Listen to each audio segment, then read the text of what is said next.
Welcome back to Dial H for Hero Clicks, episode 169. My name is Chris, and let's go.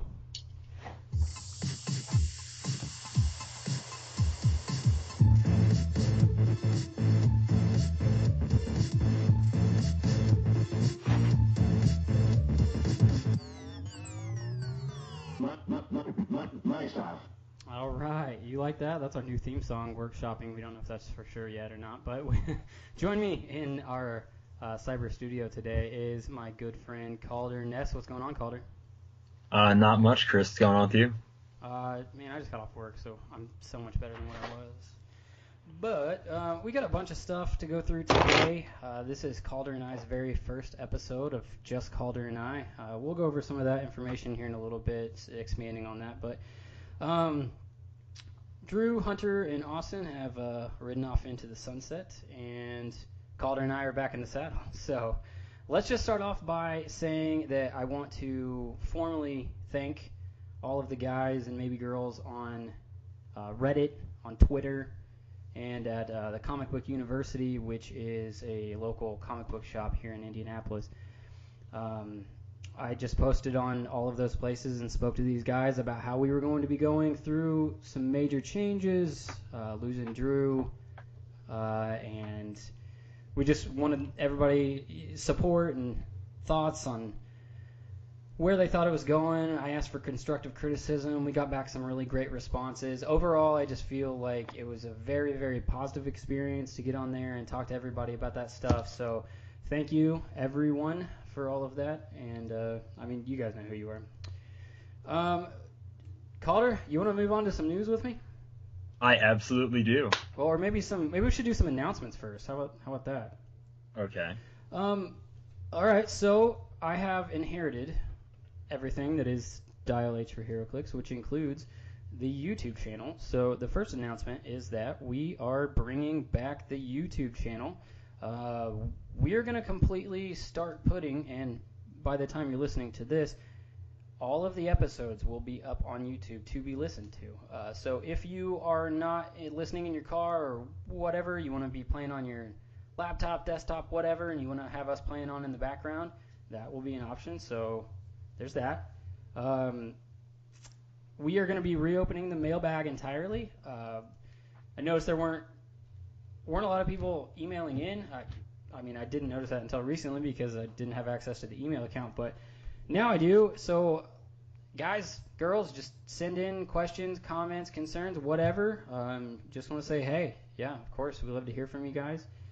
You can do that as well on Twitter and on our Facebook, which Calder is going to be the one running our Facebook. Yeah, social media expert over here. Social media expert. Okay, so that's it for announcements. Let's go on to some news. In case you haven't heard, a couple sets just dropped. No, really? Yeah, right? Sets dropped? Like, no what? Kidding. 2 sets dropped, to be specific. The Thor set and the Undead set. Which, have you gotten a chance to look through all of the Undead set? I actually haven't. Not on the Undead or any of the new stuff they did, like the vampires and werewolves and everything else. Oh man, it's some good stuff. This is a pretty solid set. Like, out of the entire set, I'll see if I can pull it up real quick. There's 19 figures in the entire set, and out of them, only like 4 of them are what I would consider non-generic figures. So, I mean, if 15 pieces out of your set are generics, that's fantastic. You can run an entire skeletal army, a demonic army, werewolves, vampires. You got ghosts. Man, there's all kinds of good stuff in this. And I'm really glad that they did something completely different for a while, or in a while.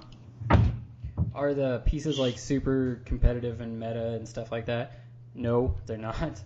But they're super fun to play.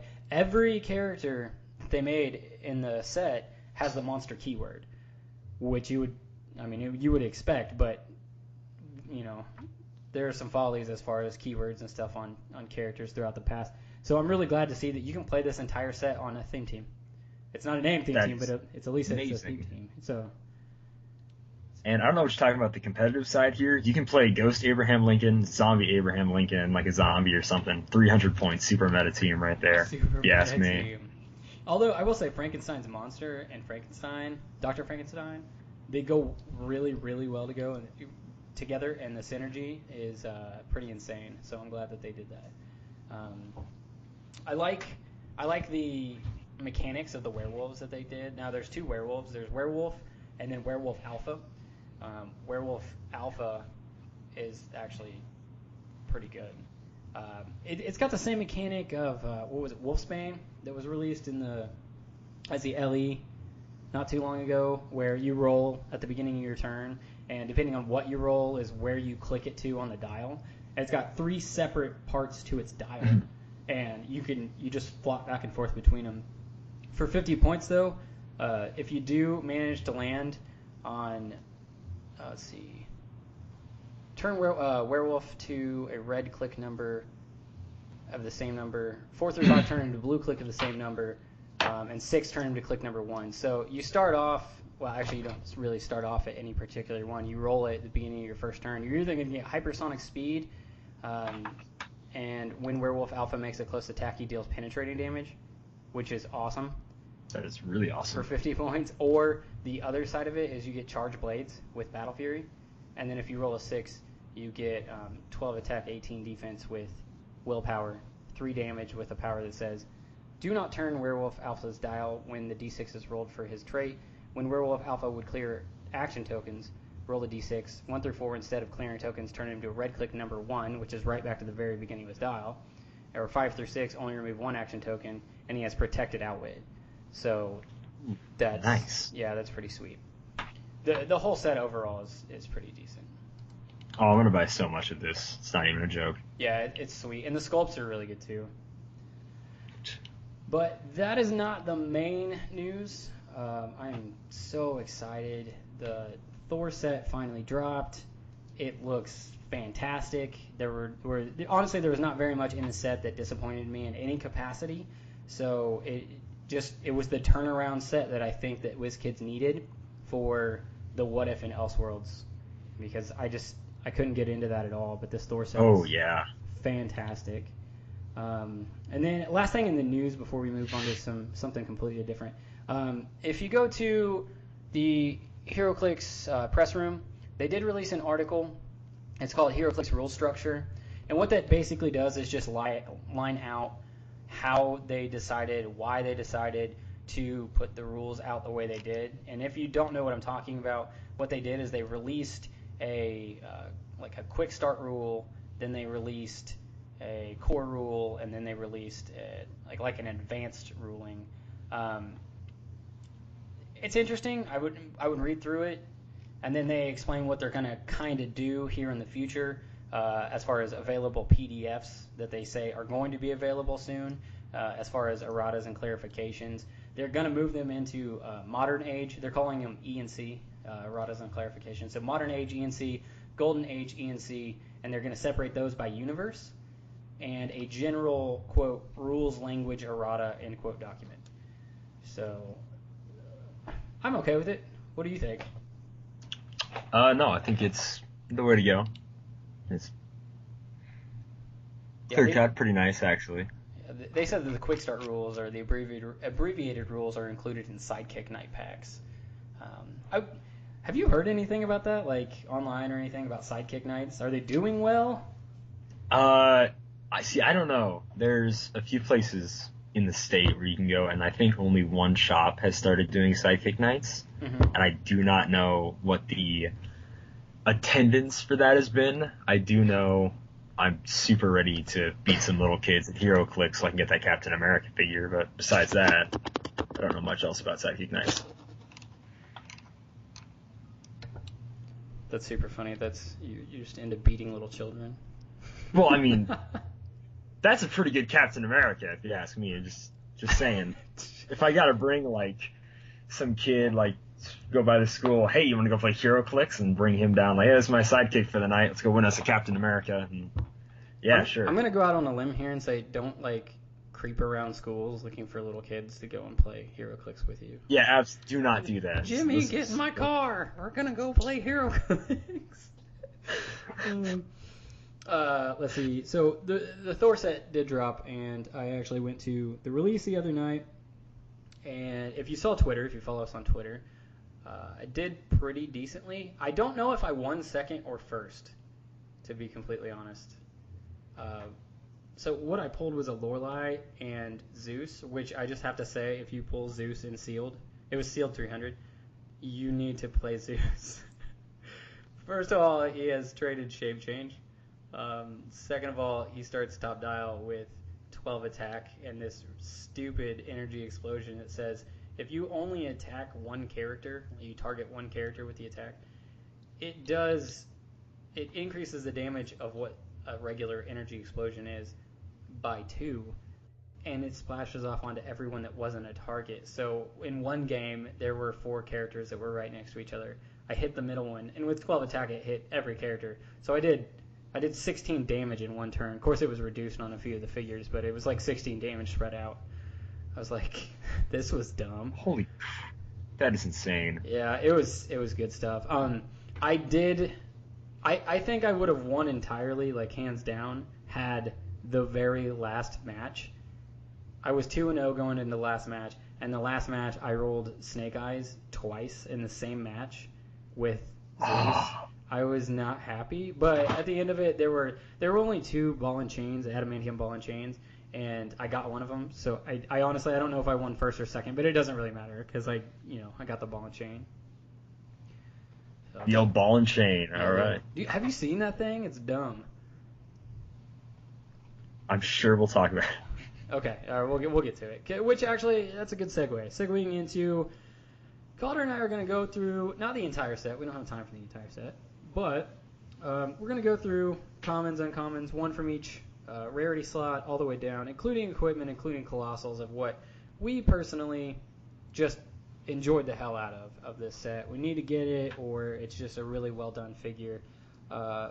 Just similar into the past. This is nothing new. So, Calder, you want to start us off?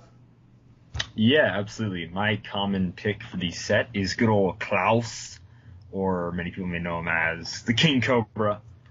Okay. They kind of said they were going to throw in some... Oh, yeah, no, go for it. He has the same last name as Jason. Yeah. Klaus Voorhees. Like Voorhees. It's just scary. Like that dude, he's a mass murderer right there. He's a serial killer. So, confirmed. Confirmed. And his name's Klaus, for goodness sake. So, they mentioned they were going to put some more Serpent Society in the set. Apparently, they meant they were going to put one Serpent Society person in the set, just to help round off everything, I suppose. So he has Animal Ruler, Serpent Society, and Thunderbolts. He's only 55 points. 5 range, totally basic, symbols all around. He has the Sneak Attack trait, which is, if you're familiar with Superior Foes of Spider-Man, he can use Phase and Teleport. When he does, he moves 3 squares less. He can make a close attack, which is great because he has phasing with a 10 speed and plasticity top dial. Well, actually, through his entire dial, he's got plasticity. And then his damage power that he has for all his 5 clicks is strike at their hearts. Nice. I love these snakes. Nice. Leadership. If King Cobra uses it and succeeds, he may remove an action token from a friendly character with the Serpent Society keyword, regardless of adjacency. So, and then you increase his leadership roll by +1 for each friendly character that is adjacent to an opposing character.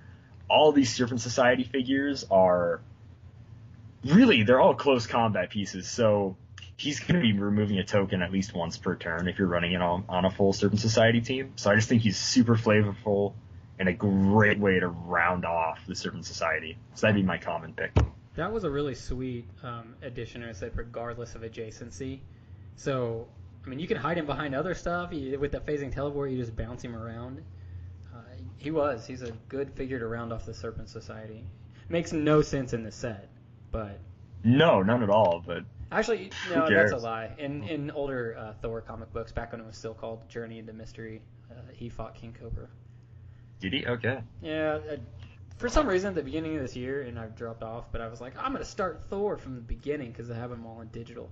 I think I made it like 30 issues in, and I'm pretty sure King Cobra was in like 2 of those or 3 of those or something. So I guess he makes sense, so I take back what I said. My common pick is actually going to be number 2, Loki.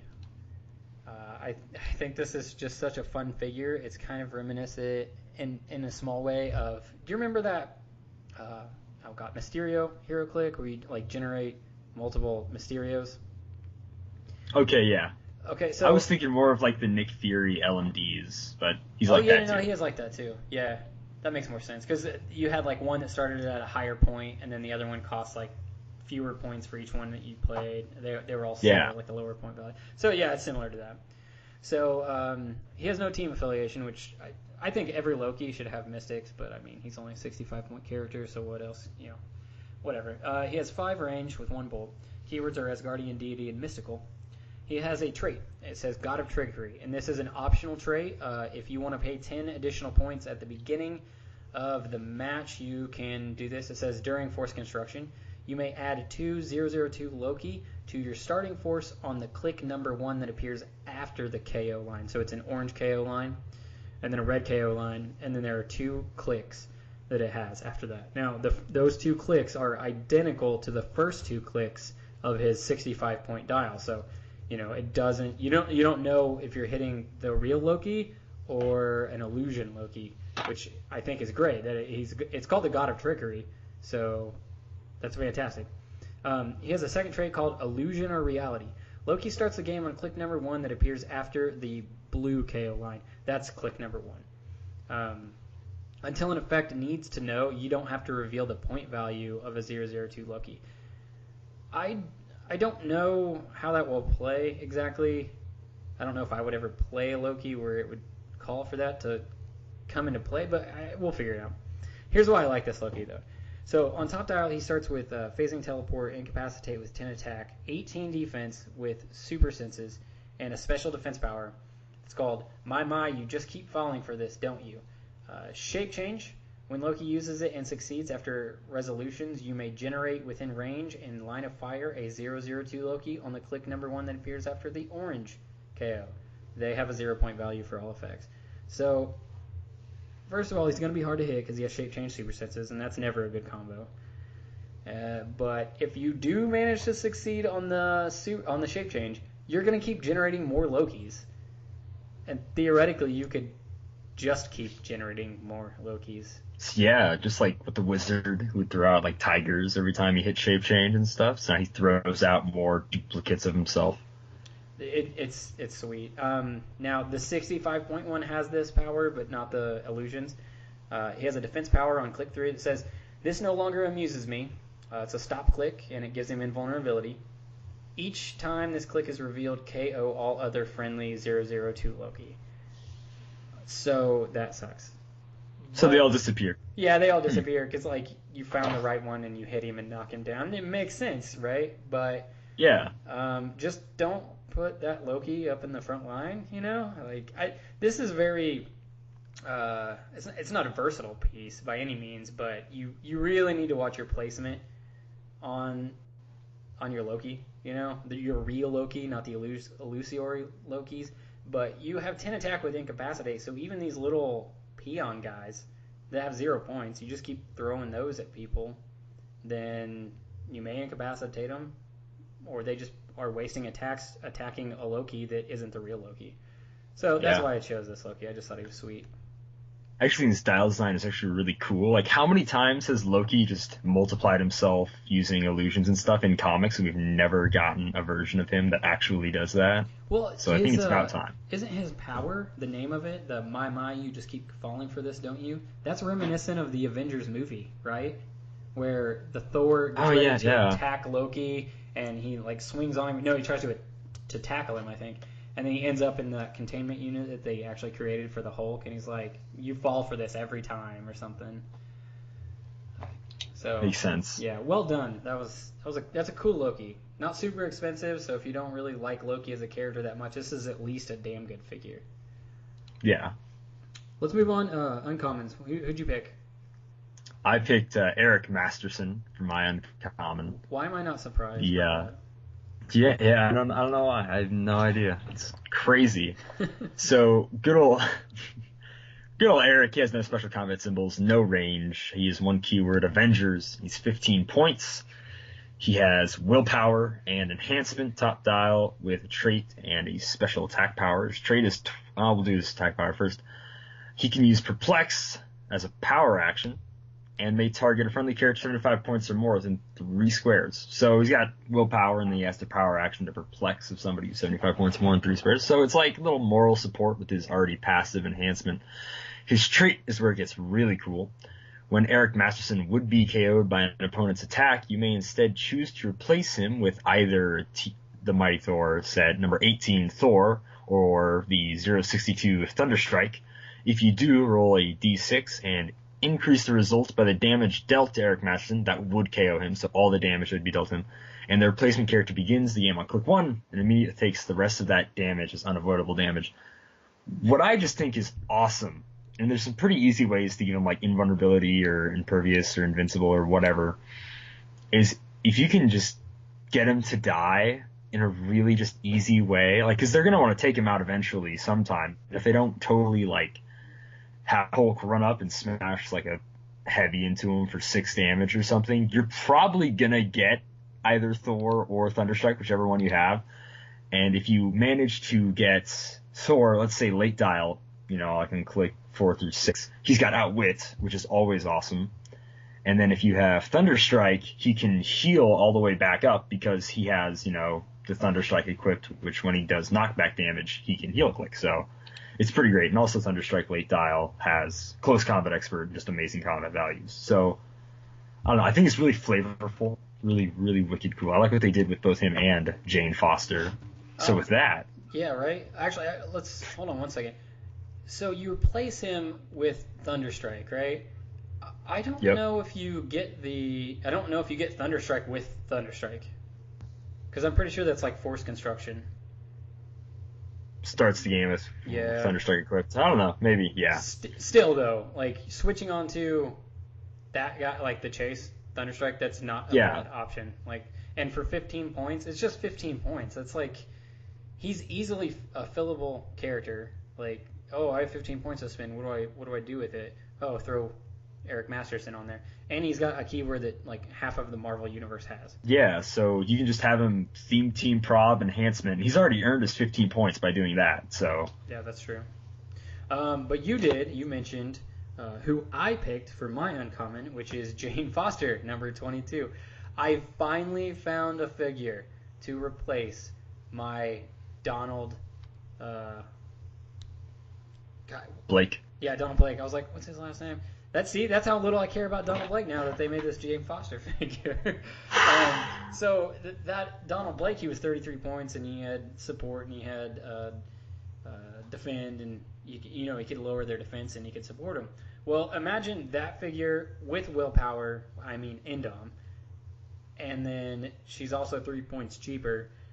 And then she also has a special damage power that says, please try to hold still, support, even if her target is adjacent to an opposing character. You can just put her right behind, like you can have a guy right in front of her attacking, and she's supporting while behind while he's melee attacking other people.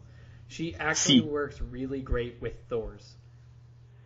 That is, she really does. But it's kind of like nuts. It's like, hold still, I'm trying to put a Band-Aid on you, dude, and you're like slugging it out with some guy. It's so great. But to top it off, to just put that cherry right on top, she has a trait. It says, only here to help. Opposing characters of 75 points or more can't draw lines of fire to Jane Foster until it is the only character on the map from that force. When an adjacent friendly character is KO'd by an opponent's attack after resolutions, you may roll a d6 and replace Jane Foster with the female Thor number 17 from the set on a click number equal to the result. So you don't add any additional damage like you do with Masterson. That Thor, which is number 17, she does have 6 clicks, so you don't have to worry about rolling onto a KO click or anything like that.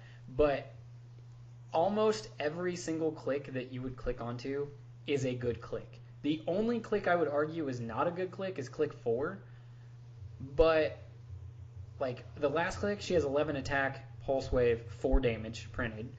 The first click, she has 11 attack with charge, with quake, with 4 damage printed. And then she has a trait that says Force Blast once per turn when Thor hits one or more opposing characters with an attack. After resolution, she make a ranged attack, target a single opposing character that hasn't been attacked this turn. So you run up, you charge up, you quake, you knock people back, then you fire some random pot shot. And there's something that we'll bring up later, but it's important to know for this character. But yeah, I just think that Jane Foster is fantastic. They did a very good job on her. And I would not have thought that she would have been as good of a figure as she is, but yeah, well done. They did a good job. I'm really excited. We finally have a Jane Foster since like the Pog, and we have a cheap female Thor we can get. Instead of being a super rare, she's just an uncommon. So that's really awesome. Yeah, that's good stuff. All right, hit me with your rare. My rare, the Wrecker. Super excited for finally getting him because I never could ever trade for him from the Iron Man set, the super rare Wreckers. Yeah. Dude, he was good too. Horrible. Like, I know. That's probably why no one ever wanted to give it to you. But that makes complete sense. So he's 125 points. He's got Masters of Evil team ability, no special combat symbols. Brute, Masters of Evil, Wrecking Crew are his keywords. He has 2 traits. First we can go Reprove Movement, ignores blocking terrain and destroys blocking terrain as he moves through it.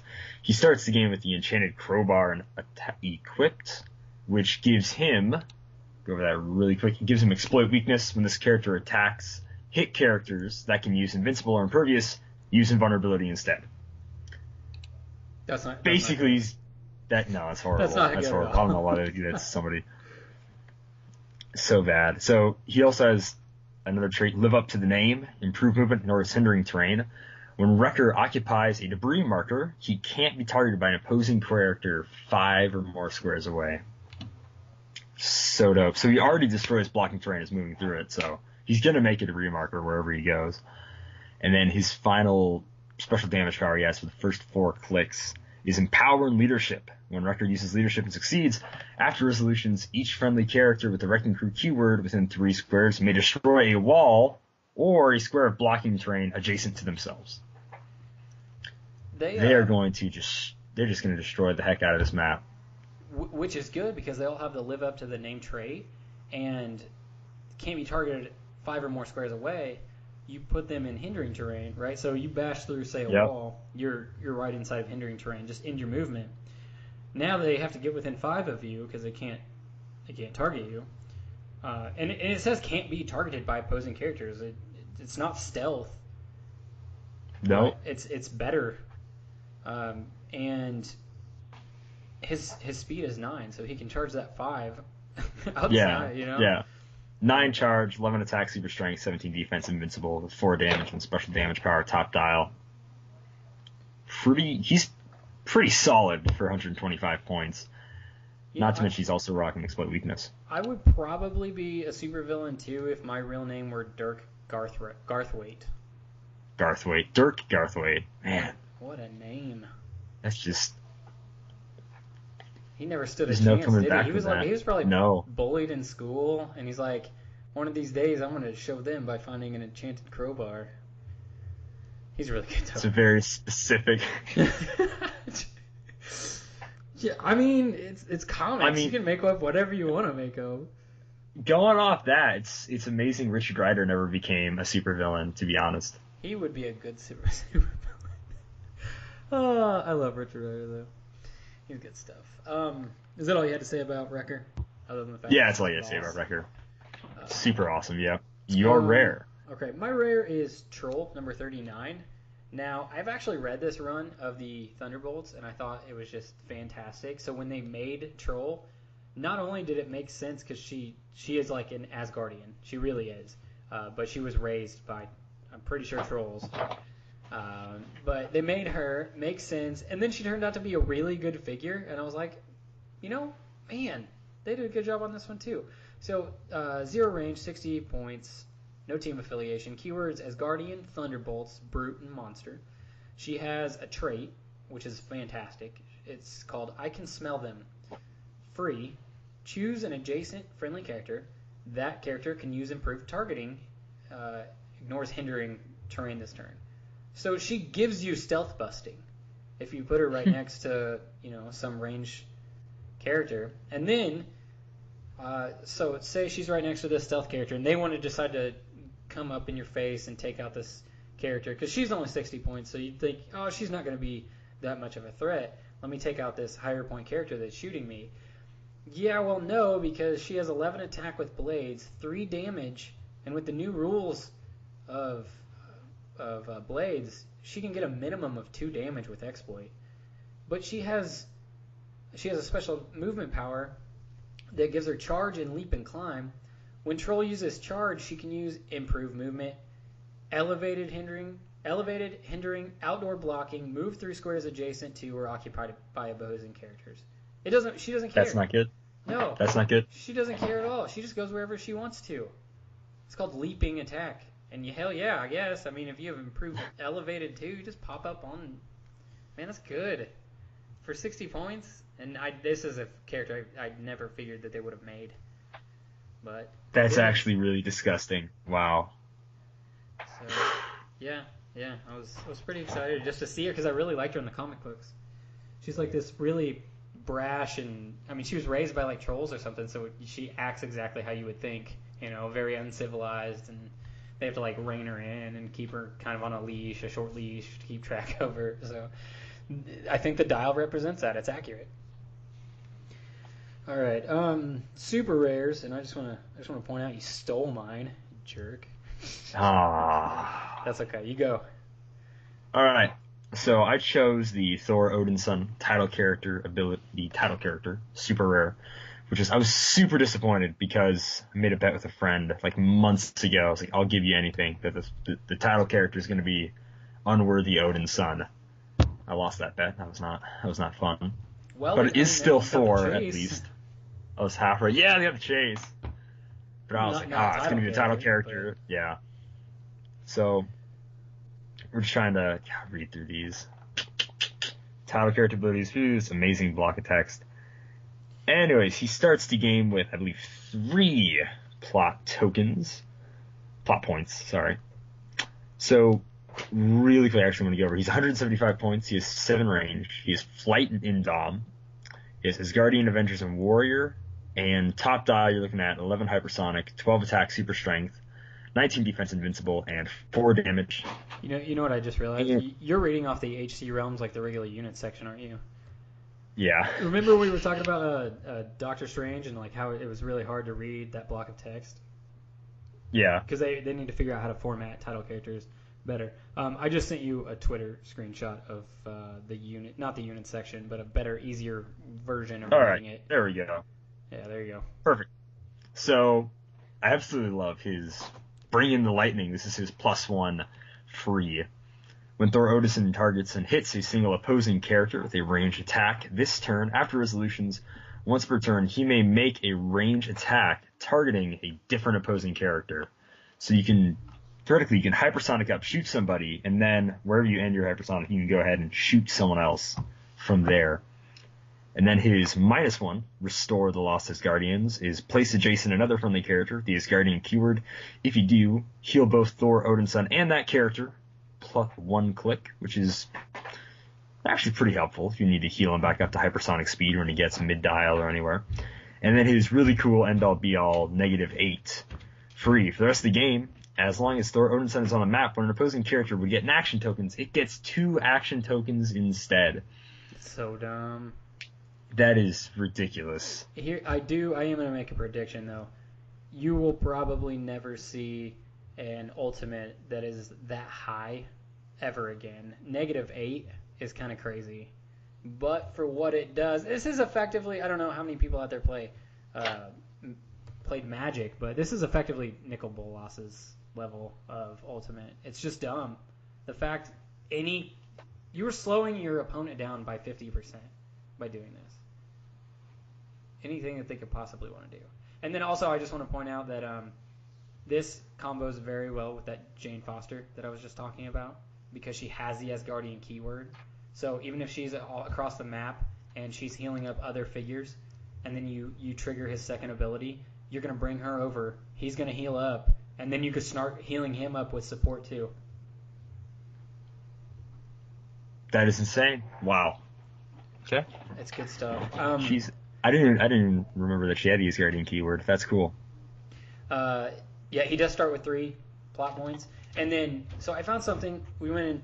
I've spent hours poring over the new rule books, and I found on the comprehensive rule book on page 22. Now, the wording of how you get plot points says that if you don't make an attack, you are dealt 1 unavoidable damage at the end of the turn. So it got me to thinking. I was like, oh, do you need to attack characters? Because you used to be able to attack objects and walls. And then I found, okay. Yeah, so I was like, oh man, well I'll just sit back here, I'll attack some walls, I'll attack a wall, or I'll do this every turn, and build up those plot points really easily. And then I found on page 22 of the comprehensive rulebook, it says destroy actions on walls and blocking terrain are not attacks. So it would not trigger the ability to use this without taking the unavoidable. So that shot that idea right in the foot. But anyone out there that had the same idea, I already looked it up. You can't do it. But damn, it would have been cool. It would have been so great. It just would have worked. Yeah, right? We were this close to greatness. And speaking of this close to greatness, I will say, because I've complained multiple times on the podcast before about how I just never thought they made the definitive Thor. Do I think this is the end-all be-all Thor? No. But I think this is the single best Thor that I have ever seen made that fits my purposes of how I think that he plays, with the one small exception of I don't understand why they gave him hypersonic speed. Other than that, the rest of it's cool. It makes sense. I really like the multi-attack that he basically gets from his first ability. The last ability, the God of Thunder, it's almost emulating like he has summoned this enormous thunderstorm that's just beating your enemies with rain to the point where they get 2 action tokens because it takes twice as much effort to accomplish the smallest of tasks because the weather outside is just like ridiculous, So even that, I was like, oh man, this is flavorful. This is cool. I'll take it. He starts with 19 top dial invincible. Like he's fantastic. He's a good character. And I don't think that I'll ever get anything better than this. So I will take this. I'll accept this as my Thor. This is a great figure, and I really, really want it. It's good. Pretty much everything in the set's good, but I mean this one's really good. Actually, yeah, pretty much everything is pretty awesome. Now I did not pick this as my super rare, but I just want to point out that there are 2 title characters in this set. Number 49, Thor, and then number 50, Loki, Agent of Asgard. So go and read those. It's also good. Pretty much all of this is good. But the super rare that I chose was actually Beta Ray Bill. You know what? He was spoiled, wasn't he? He was spoiled on. He was spoiled. Kids. You know what? And he's also a Chase. He's also a Chase. Oh, that's right. That's what I chose as my Chase. What I chose as my super rare, I don't know why I wrote this in the wrong spot, was the Unimind. Did you get to read that? I was reading through his thing. I was looking at this just the other day, and I'm like, wow, WizKids is right. They are going to make more complicated figures up high in super rares. This is insane what he does. So all of the text, it makes it look like it's actually really complicated, but it's really not. Once you understand it, it totally makes sense, but it would be a definite, if you're new to the game, and you look at that and you're like, oh, Lord. I can't begin to understand all that. But basically, I'll break it down. Go ahead. Okay, yeah. I was just going to say, he's pretty much Night Lantern once you kind of figure out what he's doing here. Like choosing a figure or like another Eternal or whatever on the sideline. Anyway, you read through it all. Okay, so he has 3 different point values, 370, 275, and 150. He has the Power Cosmic Team ability. He has 10 range with 2 bolts, the Eternal keyword, the Cosmic keyword. He starts off on top dial at the 370 point mark.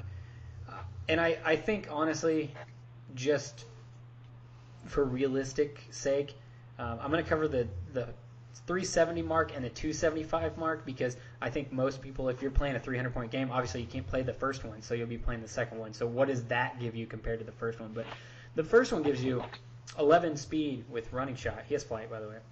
13 attack with Pinsai. 19 defense with invincible, and 5 damage with outwit. So his stats are balling. Like, it's amazing. And he has 3 stop clicks if you start him on top dial. So he has a stop click on click 3, click 6, and click 11. And those stop clicks also say that he has impervious and regeneration. But the stats alone are not why you would be playing this character, because he has 2 traits that are just absolutely bonkers, in addition to improved targeting. Improved targeting, he has ignores hindering. This character can make ranged attacks while adjacent to opposing characters. So on top dial, you have your 13 attack with your Pinsai, and they base you. Don't worry about it. Just plow right through their defenses. But if you do start him at his 275 dial, he starts off with sidestep instead of running shot, but he has 10 speed, 12 attack with precision strike, which is still really good, especially if you're paying 275 points for a figure, you would expect it to. 18 defense with invincible, 4 damage with probability control, which that's almost like the trade-off. Instead of getting outwit top dial, you might be getting probability control top dial, which I'm okay with. Like, that's a pretty good trade-off. Oh, solid. So, okay, first trait says Forged in Blue Flame. During force construction, you may include a number of different characters in your sideline with the Eternal keyword, adding 5 points to Unimind's point cost for each. If he starts at 150 points, you may include up to 3. If he starts at 275 points, you may include up to 5, which means that he would obviously be a 300-point figure, because you're paying. Yeah, it says add the points to Unimind's point cost for each, so it does actually increase his point total. So if you did that and you put 5 Eternals on your force, which by the way, there are 5 Eternals in this set. You may include up to 5. If it starts at 370, you may include any number, which you could go back and pull some of the older non-modern Eternals, the Forgotten one, for example. If you want with the Hyperions, like the Prime Hyperion and I think the King Hyperion and stuff, like those are Eternals. The included characters must be used at their highest point value and be turned to their starting click. At the beginning of each turn, and whenever Unimind takes damage, you may choose one standard power a chosen character can use. Unimind can use that power until it chooses again. When Unimind would be KO'd... Okay, so hold on before we go any further. So he's effectively created his own not linking of dials, his own entities. So yeah, you fill out you play him on the 275 point mark, you put 5 Eternals on your team, and you get to choose any one power off of that first click on any one of those 5 characters when a turn or when he takes damage. So that part is almost it's identical to the old ones. But I tell people, I don't want to go through it all, but go and look at the 5 different Eternals from the set and look at what those 5 options give you as far as powers, because it's pretty dumb. It's awesome. But to continue on, it says, when Unimind would be KO'd, instead place it with all the chosen characters on their last non-KO clicks, placing them within 4 squares of it. Those characters can't be healed this game. So he kind of like reverse Voltrons. Like, you hit him, you KO him, right? He has 3 stop clicks, so that's already going to be a pain in the ass. But you do finally manage to KO him, and it says instead replace it with the chosen character, so they don't score the 300 points right there. You replace them with the characters that make up the Unimind, and then you put those all on the map on their last non-KO clicks, which I took the time to actually look at their non-KO clicks, their last non-KO clicks. They're all pretty decent, because every single one of them has that cosmic energy trait still. You can still boost up any one of their attacks. You can cancel. They all have the power cosmic. You can cancel that out, use the perplex, increase any one of their combat values by +2, just like you would normally if you play them at their top dial. You still get that option. So they're all pretty damn good. And then it also just says that he's protected from Pulse Wave. Oh, of course. Yeah. I mean, it's like, so you can't. Yeah, protected Pulse Wave. That's on his trigger. So you can't Pulse Wave him, and he reverse Voltrons. It's pretty sweet. So that's already cool enough. But then just to add a little bit more, he has another trait that says channel vast reserves of cosmic energy. Free action. Until your next turn, Unimind can't use the Power Cosmic Team ability, but can use Perplex and Willpower. Pretty similar so far, right? When it uses Perplex, it can modify a combat value by +2 or -2 instead. Pretty similar to the other Eternals so far, right? And then he has one additional sentence that changes how everything works. This turn, it may use Perplex an additional time for every 2 characters with the Eternal keyword in your sideline that it can choose powers from. It can use Perplex on itself 3 times, and each time that it uses it, it can increase the combat value by +2. You want 21 defense, 15 attack, and 7 damage on top click? Yep, you have it, no problem. Like, but at least you can outwit him next turn. Yeah, right? Oh, man. But he has 2 bolts, so a smart person would always peg out the person that is like, oh, that character can use outwit. Oh, I have 10 range. Oh, no, okay, hold on. I have 12 range this turn. I'm going to increase my attack and my damage. 15, 7, penetrating from 12 away. I'm going to hit your outwit character for 4, and the rest of the 7 can go to that guy. Like, this is so awesome. I cannot wait to play this character. So, yeah, I had to pick him. So dumb in a high point game. I can't wait. It's gonna be good. So that's my super rare. Yeah, I knew that was gonna take quite a bit to get through, but it's so, like, once you get it, you got it. It's just gonna have to suck if you sit down across the table from somebody that has not played or played against a Unimind, and then you have to sit there and explain all this stuff. Especially if you show up to like a time tournament, and then someone's like, "Oh, hold a minute, the timer's already started, but can I read your card?" You'd be like, "Oh, son of a bitch." Yes, sure, here it is. But yeah, man, this is good stuff. And did you see the sculpt? It kind of looks like a snot monster, but yeah. Is he translucent on it? I can't tell on the here. Okay. To me, it looks like a snot monster, but I mean, I'm not mad. I'm not mad. He's broken. Not broken, but he's insane. So it's like, yeah, he's give me like a snot monster. Even at the 275 mark, I mean, instead of just playing him top dial, you play him at the 275 mark. You still get the 3 uses of Perplex. So. God, wow. Yeah, right? It's not even just the top dial, the 370. But at the top dial, you can fit 30 on there. 30 points, so that's 6. That's still only 3 uses of Perplex, because it says for each additional 2. But he's dumb. He's really good. But let's keep on trucking. Who did you pick for your chase? I didn't choose a chase. I was thinking I'm going to talk about a prime, since that's basically they're back in the saddle, so we might as well cover those, right? Yeah, sure. Who do you want to talk about? Scourge, the uncommon prime of this set. Okay.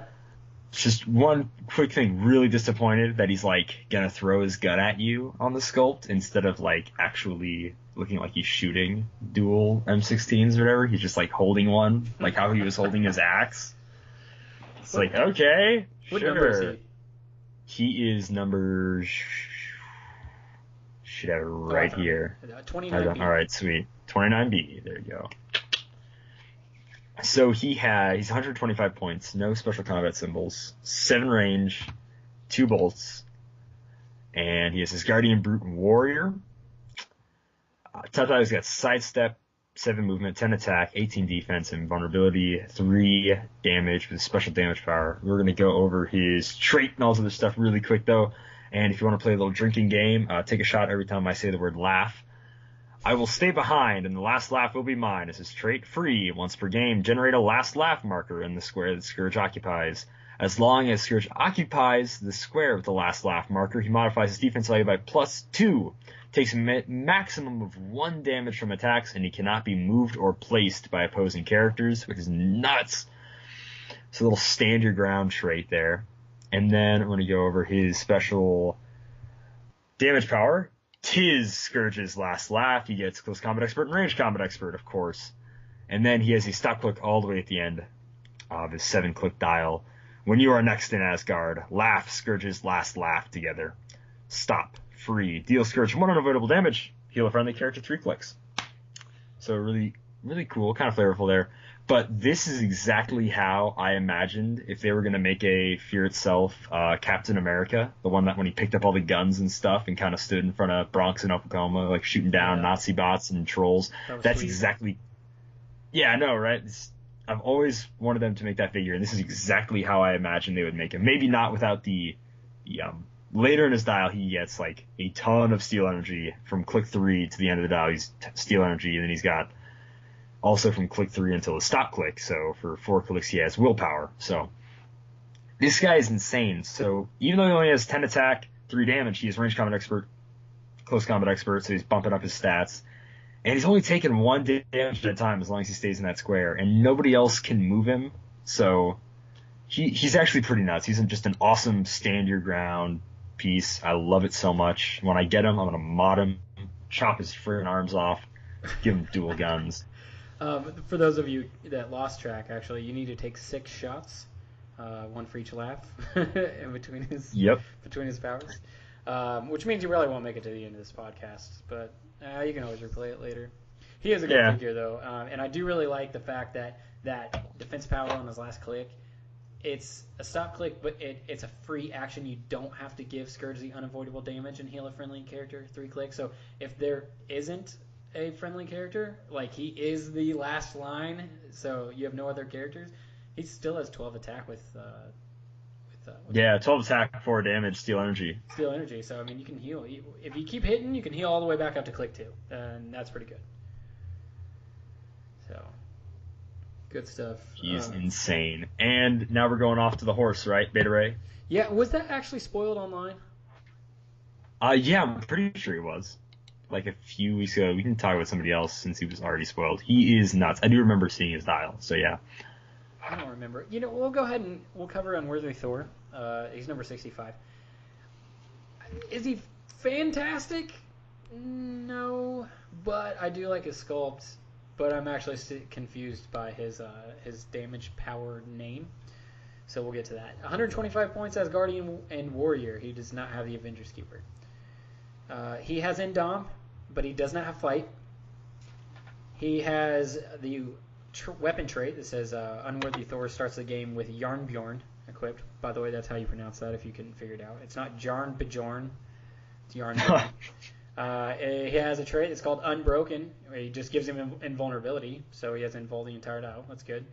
He has a special speed power that's called Fighting to Survive. He's got Charge and Sidestep. Top dial, he has 7 speed, so you're looking at a 4, 5, 6 square charge, basically, if you include the Sidestep.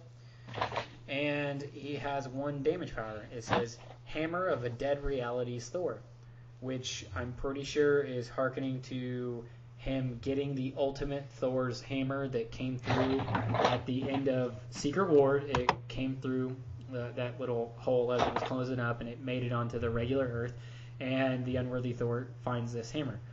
I'm pretty sure that's how that works. I haven't read it all. But this sculpt does not have Ultimate Thor's hammer. He has Yarnbjorn, and I don't know where that hammer is and why you would name this that. Seems like an oversight, but what the damage power gives him is improved movement, ignores hindering terrain. Improved targeting, ignores hindering terrain. And Unworthy Thor's range value is 7. So, stats-wise, 7, 11, 18, 4. He's solid. At the very end of his dial, he gets down to 10 attack, which he has 3, 5, 7 clicks of life. He has 10 attack with Flurry and 4 damage with Battle Fury, so screw your shape change. So what does Yarnbjorn do? Yarnbjorn is actually really sweet. Yarnbjorn makes it so that if you roll, a 9 through 11, that hit counts as a critical hit. So you attack and you roll a 9, that's a crit hit. That's pretty awesome. And there's something even better about that if you roll criticals, and we'll cover that here in just a little bit. But is he great? No, but I still think he's cool. I'm glad that they made an unworthy Thor. Yeah, I was really stoked to see him made. He's only 125 points for what he does, which is really awesome. I only have one gripe, and that is he doesn't have the Avengers keyword, so I can't play him on a Hydra Cap team and make him Hydra. Just really a shame. I don't even. Did they even interact in that time period? I really don't know. I'm not up to date on comics. Yeah, throughout a Secret Empire, Cap's like, come on, dude, I can lift the hammer. You got to respect me. So, like, Thor's kind of on Team Hydra without really wanting to be there throughout Secret Empire. So, yeah. Thor's, yeah, sadly on Team Hydra. And they did make the ultimate Thor hammer. I've got to remember what it's called. The bladed hammer. If you look at the sculpt, it looks just like the ultimate Thor hammer. I saw that, yeah. Yeah, it's like a generically named. It's number 19. This character's attack roll of 11 that hit count as critical hits. If this character critically hits after resolutions, you may give the hit character an action token. But yes, you're absolutely right. That weapon looks like Ultimate Thor's weapon, and it comes with Groot. Apparently, it's 4 points. So, actually, you know what? Yeah, we're getting ready to talk about equipment. What was your favorite equipment? My favorite equipment was it's actually the Enchanted Crowbar, but since we already covered that, I guess I can talk about Frognir. Frognir, yeah, sure, however you want to say that exactly. I think it's Frognir. Frognir, okay. Yes, J's make a Y sound. Frognir, awesome. So effect, tiny symbol, but is still considered a stand-up character for equipping purposes. And when this character occupies water terrain, modify attack and defense value by +1. So it gives you tiny symbol, which already gives you a defense +1 against range. And now when you occupy water terrain, you have a defense value that's +2, and your attack value goes up by another +1. So that is I think that's really sweet, especially since it comes with Frog Thor, who already has the swimming symbol, and we'll talk about why it's even better later, right? Yeah. So, yeah, just for how insane your defense is going to be with Frog Thor is going to be awesome. And I think it's really cool because I like making people tiny. It's like, boom, you're a tiny guy with a little tiny hammer now. And I just think it's really flavorful. Sweet. I like it, too. It makes a lot of sense with Throg. That's his name, Throg. Throg. It's good stuff. Have you seen the sculpt? It's so freaking tiny. It's hilarious. No, it's so small. It's arguably one of the smallest items that they have ever made. Now, the tiny Frognir is sitting on a little mound of dirt, but the hammer itself is just so funny. It's so small. But let's move on to the real version of that, and it's actually just called Mjolnir. It's number 9, 10 points. I don't know if it's my favorite one in the set, my favorite item in the set, because some of the ones that have already been covered are actually just so good. But I see a lot of potential of this character, or of this equipment being abused, and I just couldn't pass up the Thor set without covering this item. So here we go. The effect is, if targeting a single character within range, treat that character as adjacent for close attacks. When making a close attack against a non-adjacent character, modify attack and damage by +1. I think that is dumb. I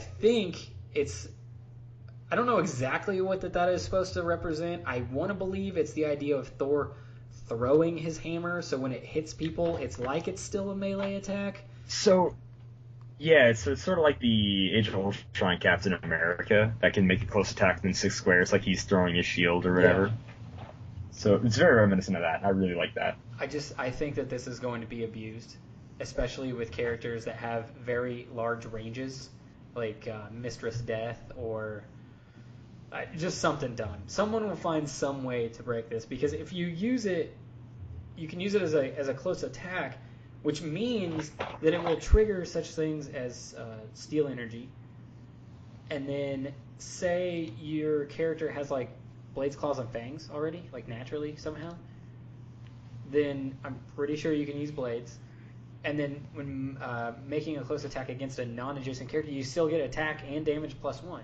So there's quite a bit you can do with this one item, but I honestly would not have wanted anything less out of he's the keystone of this set. This is his. Yeah. It's his hammer. This hammer should be badass, and it is. So there's some other stuff that I think is just dumb in the set, but this is just really, really good too. It is insane. It's really insane. Actually, Mistress Death, since her Touch of Death thing is a close attack and she has 10 range, this is actually perfect pairing with that. That actually is kind of nuts. Yeah, it's wow. It's going to be used. I guarantee you that. I just don't know how yet. There are a lot of players out there that are way better than me, and they've probably already thought of like 10 different figures that they're like, oh my god, this is what I finally needed to like make this character really viable or maybe even meta. So it's pretty damn cool.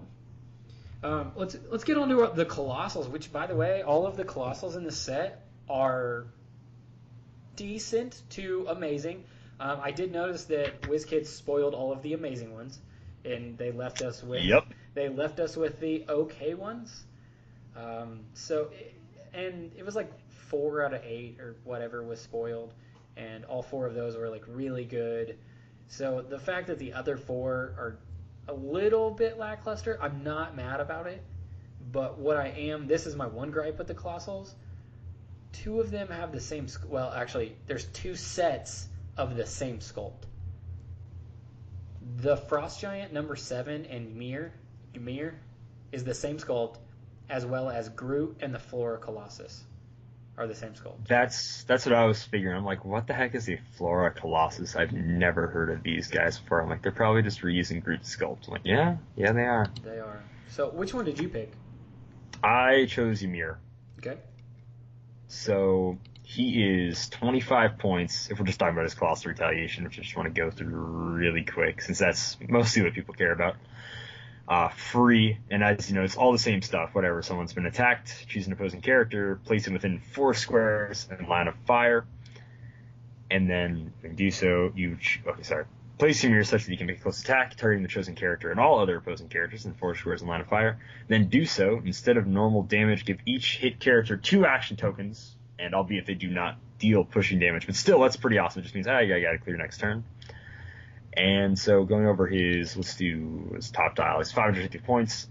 He has one trait, vulnerable to fire, so characters using Energy Explosion modify their damage value by +1 when attacking Ymir, which is flavorful since he is a Frost Giant.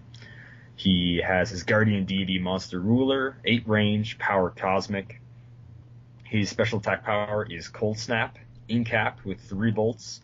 When Ymir uses it, he may also deal normal damage, divided amongst the hit targets, which is insane. So he's already, with top dials, running shot, 12 attack, 5 damage. He incaps everybody with 3 bolts, and then he can go ahead and chill them all out and still do damage. And then his damage power, which he also has, only on his 550 point line for his first 2 clicks, and then it stops to the 3rd click, and his 4th and 5th click, is free, make a close attack, but only to target an opposing character with 1 action token, which is kind of situational if someone bases him or whatever. So top dive's got running shot, 12 attack with special damage, special attack power, and damage power, 19 defense, invincible, 5 damage, special damage power. And then on his next point line, he just has impervious, running shot again. And he's basically just a running shot character through and through. But I really like him. He's like the king of Frost Giants right here. He's amazing. Well, that Cold Snap ability, it gives him incapacity. You're gonna run up 6. You're gonna shoot 8. You're gonna hit 3 people, and then you're gonna automatically trigger your free action to make a close attack. I guess you're not gonna shoot the full 8. He is a Colossal, so he has Giant Reach 3. Yep. So they don't exactly have to be based up next to him, but you have a little bit of leeway in there, so you might get a free attack off in there. He's pretty good. I like him, and the sculpt is amazing. So maybe that's why they're like, we'll just reuse this sculpt because it looks so good, which it does. It does look cool. Yeah. So, I actually chose the Frost Giant, so his counterpart. I kind of want to see people run Ymir and then a bunch of Frost Giants. You can run Frost Giants at 300, 200, 100, or 20 for his Colossal Retaliation. His Colossal Retaliation says, place Frost Giants so that it can make a close combat attack targeting the chosen character and all other opposing characters within 3 squares in line of fire, then do so. And that's it. So it does say it's in parentheses, hit characters are each dealt this character's combat damage. So, I mean, he just does like a wide swing just for base damage. No special shenanigans like generating carnage crap and stuff like that. He's okay. He does have Indom. He does not have Power Cosmic like Ymir does, but he does have, he does have a special damage power. He has no other special powers really other than the stop click, which is on his very last click of his dial, which is the retaliation one. But it says, once you are close enough to feel their chill, you are already dead and just don't know it. At the end of your turn, choose one. Give an adjacent opposing character an action token, or give each adjacent opposing character that's lower points an action token. So that's pretty awesome. If you play him at the 300 point and just base the living crap out of people, you're going to get that off on the first turn. Like the first time you base people, you don't have to wait a whole turn or anything like that. You're just going to start dishing out action tokens. Which, if you are running a one-man army, that's fantastic. Because the number one problem with one-man armies is they get out-actioned too easily. So, he's not bad. They're not great, but he's not bad either. I think if there were one Colossal I would be upset about pulling out in my Super Booster, it would be the Floor Colossus. But that's just me. Yeah, it's like him, probably Miss Marvel, because she just does what, like knockback is hers, right? Yeah, she just does like a swing attack. It hits multiple things and it does knockback. It's really nothing special to write home about. But she is really cheap as far as her Colossal Retaliation goes, so that's pretty cool.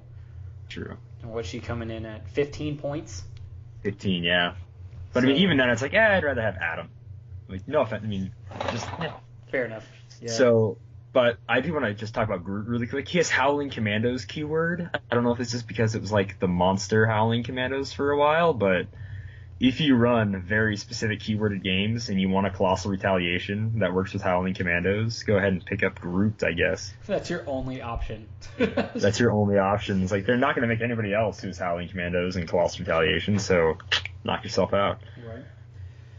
All right, man, you got any closing words on figures from the set?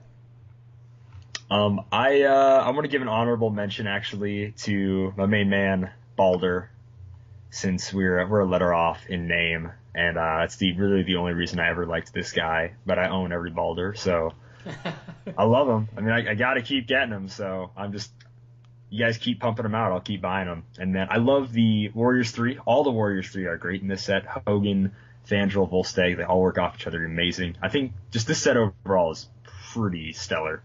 Yeah, it's very, very solid. If there was one set over the past year that I would buy a brick out of or a case out of, it would definitely be the set. I don't know if there's anything in the set that I would consider a bad figure. Everything is solid. And even all the primes. Like, if you do take a look at all the primes, every single one of them are good. Or at least pretty decent. Like, even Red Leader is like, wow, okay. If you're an Intelligentsia keyword collector, like, you're probably going to want to pick up the Red Leader. So the leader, just the normal leader. Red Leader's the Thunderbolt one. The normal leader's got Intelligentsia. My bad. Had him backwards. It's so... The worst part is I know somebody who collects all the Intelligentsia, so it's like, yeah, he's going to go for it. Yeah, it's never been one of those characters that I've ever cared about, because I've never been, like, a huge fan of Hulk villains. But as far as a character goes, like just a figure in the game of HeroClix, he's pretty good. So yeah, let's go ahead and move on. I put a poll on Twitter and asked. Actually, that poll's still up for like another day or two or something like that if people want to jump on there and vote. But we're going to move ahead with it. And what the question was what past segments would you like to see return to the show? And pretty overwhelmingly, it was close with two of them, but pretty overwhelmingly, we had two. It was it was hidden gems. So we're gonna go ahead and we're gonna do a hidden gems, and then we're also gonna do a value corner. So we're gonna be going down to that dusty old corner that hasn't been visited for a while. But let's. Pretty sure some dude died there last week. It's a blood-soaked, dusty corner of values that has been in free. It's like a Kmart. Like no one goes there. So, That's yeah. Let's start with hidden gems though. And this figure popped up for me as something that used to be pretty decent, but then the rules change happened. And when it did, I looked back at this figure and I was like, wow, this is even better than what it used to be. And this guy used to be used too. Let's go back all the way to Mutant Mayhem. All the way back. Mutant Mayhem number 39, Havoc. This was back during the Rev sets. So this is how old this figure is. But they changed how leadership works. They changed how energy explosion works. This is now, and they changed the X-Men team ability. So this figure just got boosted up past what it used to be for sure. Coming in at 44 points, you do have the X-Men team ability, and you have 8 printed range. He has no speed power, but he has 6 clicks of life. And the only click that you really care about is going to be click number 1. He has Starjammers, X Factor, and the X-Men team ability. And here's why this character is really a hidden gem now that I don't think anyone even remembered this being a character, like one of these old clicks being any way viable. But check this out. He has 10 attack with energy explosion, which he only has 1 bolt, but because they changed the wording, you can now pick off groups of like little peons with this old character for 44 points from 8 range away, park him in some hindering terrain, and just snipe people. He has 16 defense with energy shield deflection. So he has 18 from range. If you park him in hindering, it's going to be 19. And then he has printed 4 damage with leadership. So this character would be really good for like a kill box team. It's not much of an investment. And if he does take damage, yeah, he does become a little bit useless right there. But it doesn't matter because he has the X-Men team ability. Start just orienting him from being an offensive character to being a healer. Use the X-Men team ability. Bump up your other characters that are like your Cyclops or your Storm that are, sitting up on edges of buildings and sniping down on people for your kill box or something like that. And you've got a very viable character again. And he can pull, because of the wording of leadership, he can pull tokens off of characters' higher point value that share a keyword. So you just park him right next to people and just roll that leadership all day long and just pick people off with energy explosion. So keep that in mind next time you're playing your Starjammers team with Captain Marvel or something like that. You pull tokens off her. Yeah, I mean, I don't know who plays X Factor and X-Men. It's all about Starjammers, if you ask me. Hey, Chad, whatever his name is.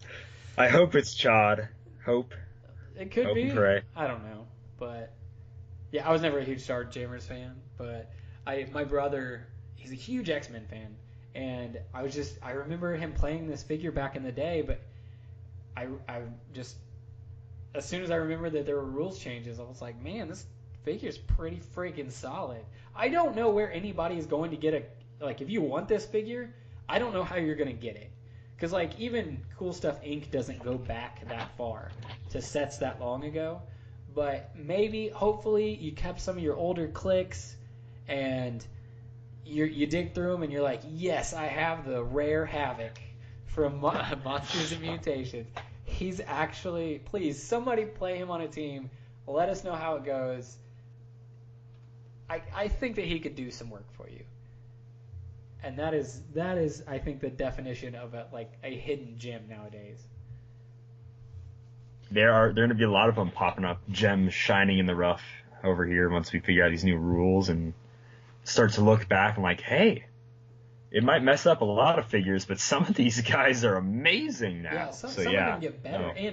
And please, if you're a listener and you're thinking back and you realize that one of these figures, even back from like Infinity Challenge, because of the rules changes, started becoming like way better than what they originally were, tweet that in or email us in or something like that, because I think it's going to be definitely more than this one figure. There's going to be a bunch of figures that people are going to revisit. They're going to pull out their old Clicks box. They're going to be looking for just to find that old, like, I know I used to have this figure, and find it and play with it again and get some use out of your old Clicks that are just sitting in those shoe boxes in your attic or whatever, because you thought that they were just not viable and there was a waste of space, so you just shoved them away. So, yeah. Good stuff. All right. Good stuff. Yeah, good stuff. All right. Calder, you want to take a trip with me? Taking a trip? Where are we going? We're going down to the value corner. Down to the value. That's a name I haven't heard in a long time. Not since like 5 minutes ago. Yep. But yes. All right. So for this segment, basically what I'm going to do is I'm not going to tell Calder what the name of this figure is. I'm going to run through what this figure can do, how many points this figure is, and we're going to see if Calder can guess how much real-life money it would cost to buy a figure like this. What can they do versus what they actually cost? And sometimes you can find some figures that are damn good and you just didn't know that it was going to be that cheap to play with. So let's start this off. Calder, we have a figure. This is me cheating a little bit. It's not just one figure. Okay? It's not just one figure. It's not just one figure. Coming in at 50 points. Okay? You have what I will tell you is a very, very common keyword, a named keyword that's very easy to put on almost any. It's a very various team. Okay? It has a shifting focus trait. Okay? And it can shift its way into one other version. But let's start off with what's its style look like. We have some flight with some phasing. We have 10 attack with pin psi. We have 19 defense with super senses and impervious. Okay, this click is 5 clicks long, and its attack remains 10 all 5 clicks. Its damage goes 2-2-1-1-1, but the first 2 clicks are pin psi, and the last 3 clicks are ranged combat expert. So 10 attack with ranged combat expert with 1 damage on those last 3 clicks. 3 clicks of super senses at the end. It's a 5-click dial, but it's all super senses. And the last 3 clicks are 18 defense. And when it has those 18 defense, it also has sidestep. Okay? Okay. And then let's shifting focus it into its other version of itself, where it goes very clearly from a range-based character with pin psi and range combat expert to a melee-based character, where he has 2 clicks of sidestep, naked attack the whole dial, 2 clicks of invincible, still with Indom, 3 clicks of impervious, with 2 clicks of exploit weakness that have 3 damage apiece, and then 3 clicks of close combat expert with 3 damage apiece on each one of those. So, do you know who this character is? I have no idea. It sounds like you just mentioned God here, because this sounds like the most insane figure in the world. My goodness. It's damn solid, I'll tell you that much.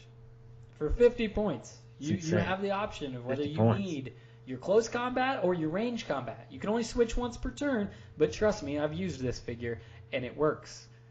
So, take a guess on how much you think that these 2 figures combined would cost you out of pocket to buy this.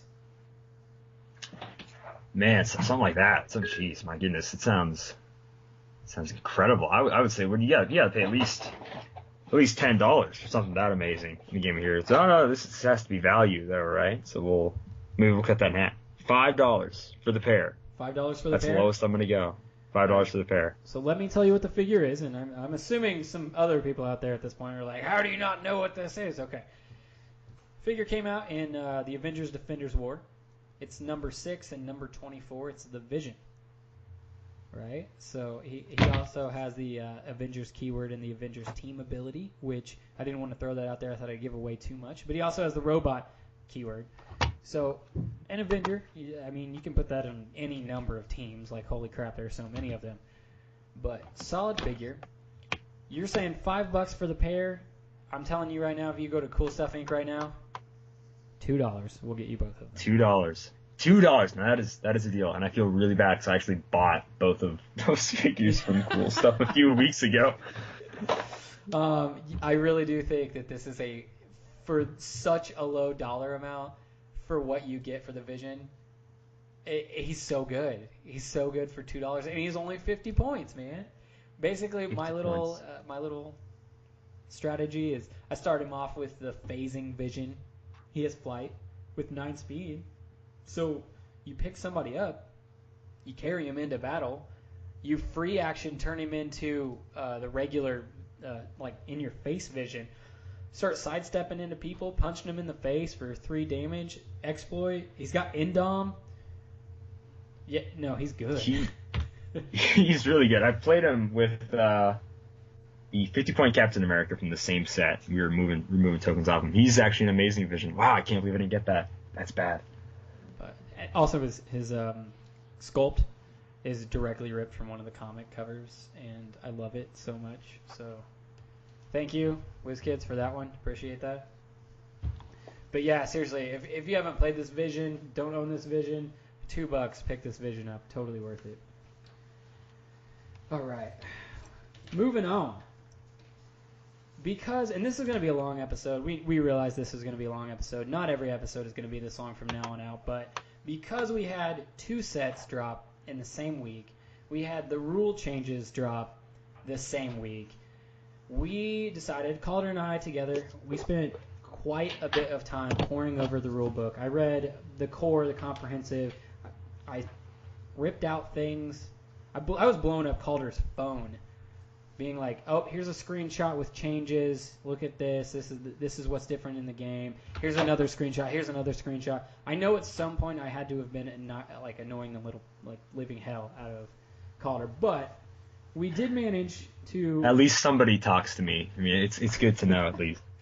See, this is why people need to message you on the Facebook, and then you'll have somebody to talk to on the Facebook. Exactly. I'm so bored. Do you want to talk about my Legend of Zelda fan fiction? No, okay. We're gonna get a rule. Do you have Legend of Zelda fan fiction? No. It doesn't get that lonely. It doesn't get that lonely on the ranch. I don't believe you.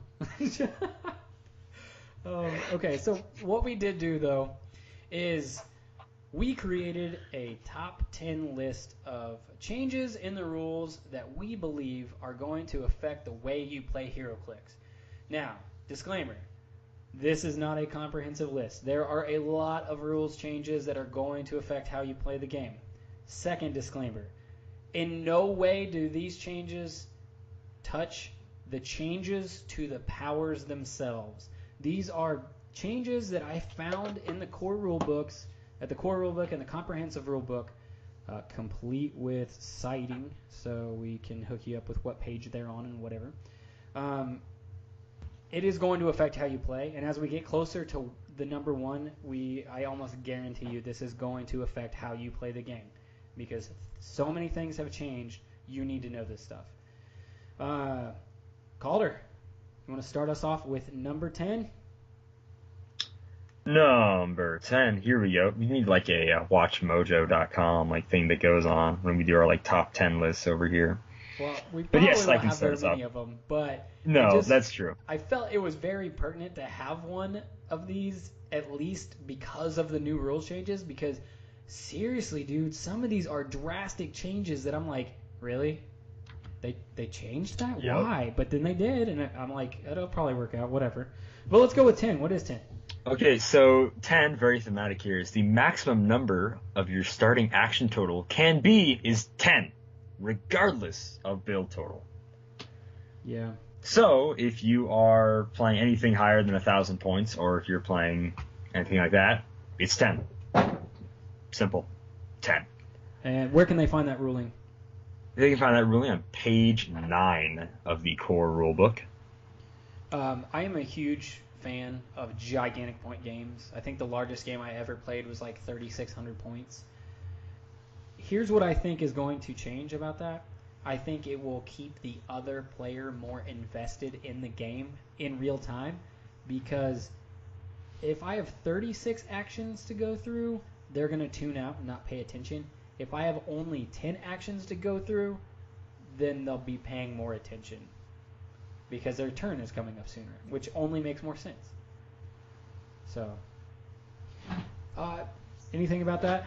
Anything else? I absolutely love playing these games like this, and with the old, kind of rules with leadership, I would have so much leadership on my team, it'd be insane. But now, it's very simple. Basically, you need to know that you don't need to pack any leadership when you have a 10,000 point game unless you want to remove tokens, because that caps your actions. So just a thing to keep in mind is that no matter what, it's 10 actions, that's all you got. I do think that leadership does still uniquely modify how you get +1 there. So I do think if you're playing like 1,000 point game, you'll get 11 actions. I think, as long as you have somebody on your team with leadership. But you know what? This should have been disclaimer 3. I should have said this earlier. New rulebook, which, by the way, has already been changed. There was a rules update that was released on the press room. It changed some things already. Some of this stuff might be subject to more changes. We don't know yet. And then also, the same way that people read the law and interpret it one way and another person will interpret it a different way, if you interpret some of these rules differently than how Kalder and I interpreted them, please write in, let us know. Maybe we're not even on the mark. Maybe you're right. So just tell us. But let's keep on trucking. Number 9. The damage depletion modifier is gone, with one exception, and that's team bases. But for the rest of the game, the damage depletion modifier is gone, which drastically changes a lot, especially if you have colossals with multi-attack, if you have characters that can make multiple attacks per turn, like King Thor, or anything of the like. The damage depletion modifier is gone. What do you think about that? I think it's going to happen whether you like it or not. No, if you ask me, it's hallelujah, it's raining men. Hallelujah. I am so happy the damage depletion modifier is gone. This is going to be, of course, wicked scary when it's used actually against me, but for right now, I love it. I love it until, of course, I play against some crazy team, and then I probably won't be loving it later. All right, just so you know, that can be found on the WizKids Rules update page on the press release. So, Calder, hit me with number 8. Number 8. Fun fact, for those of you who like to run through walls or anything of the like, if you may be a member of such an amazing crew like the Wrecking Crew, you cannot run diagonally through a wall. So just to keep important is that it's wall adjacency and attacking them. So you can't attack the middle of the wall or run through the diagonal corner. You can run diagonally through it. You can run diagonally through it. But you can't attack it, and it won't create debris markers. So you have to just choose one flat side of the wall to attack. It does say the edge of the square that you are on, you can make an attack against. According to this, adjacent squares, so diagonal squares, say there's a wall and it runs directly in front of your character and then to the left and to the right. It makes the wall. The left and the right options are no longer considered adjacent, and you cannot attack them with a destroy attack. I don't know how I feel about that at all. How do you feel about that?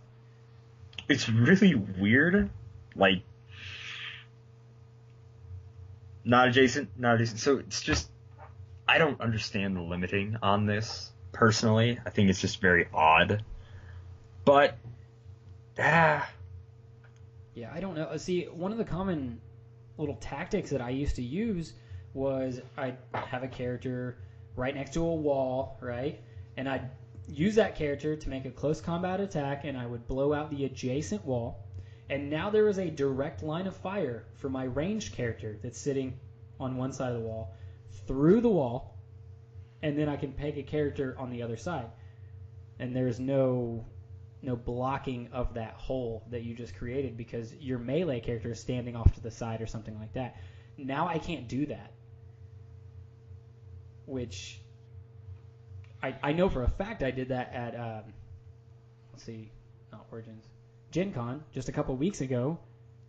You blow out a wall and you have people shooting through the hole right next to them. Like, it was very common practice for people, and now it's not. Now you can't do that. Where can they find that ruling? They can find that ruling on page number 17 for the knockback. No, that's knockback. Stuff on the wall. Oh, sorry, there's not. My bad. Wow, we're talking about walls. That's bad. 21.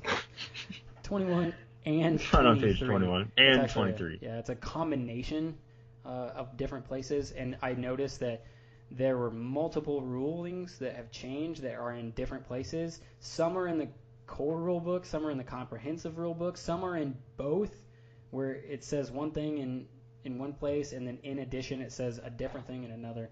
It's all over the place a little bit. Speaking of that example, number 7, knockback rules. Knockback paths have changed, and it used to be where you would kind of draw a line between the character you have and the character you're attacking. Let's hypothetically say that you're making a ranged combat attack, and you're not on a direct diagonal, okay? You're like 1 square up and 2 squares over, so it's not a direct diagonal. You make an attack, you do knockback, you would draw, normally you would take your character line directly to that character, then extend that line, and then get as close to that line as you can with your knockback. That is no longer the case. On the core rulebook, page 17, they have changed it so that, and this one is actually pretty hard to explain without a visual representation, but if a character makes an attack on another character at an odd, not direct diagonal, the knockback path would still follow the direct diagonal. And it's easier, it doesn't make more sense like with physics, but it makes more sense for a game mechanic. And I think that's okay. It's going to cut down on weird, like calling the judge over, like, he does knockback, it's 3 squares, do I end up in this square or in this square? Now you should theoretically never have to call over a judge because the diagonal or the knockback is always going to be in direct lines, diagonal, vertical, or horizontal. Yep, the next closest direct diagonal line that you can call out between you and your opponent. Yeah.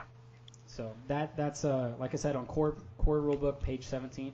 An additional knockback rule that they changed is knockback is always optional, but it's either all or nothing.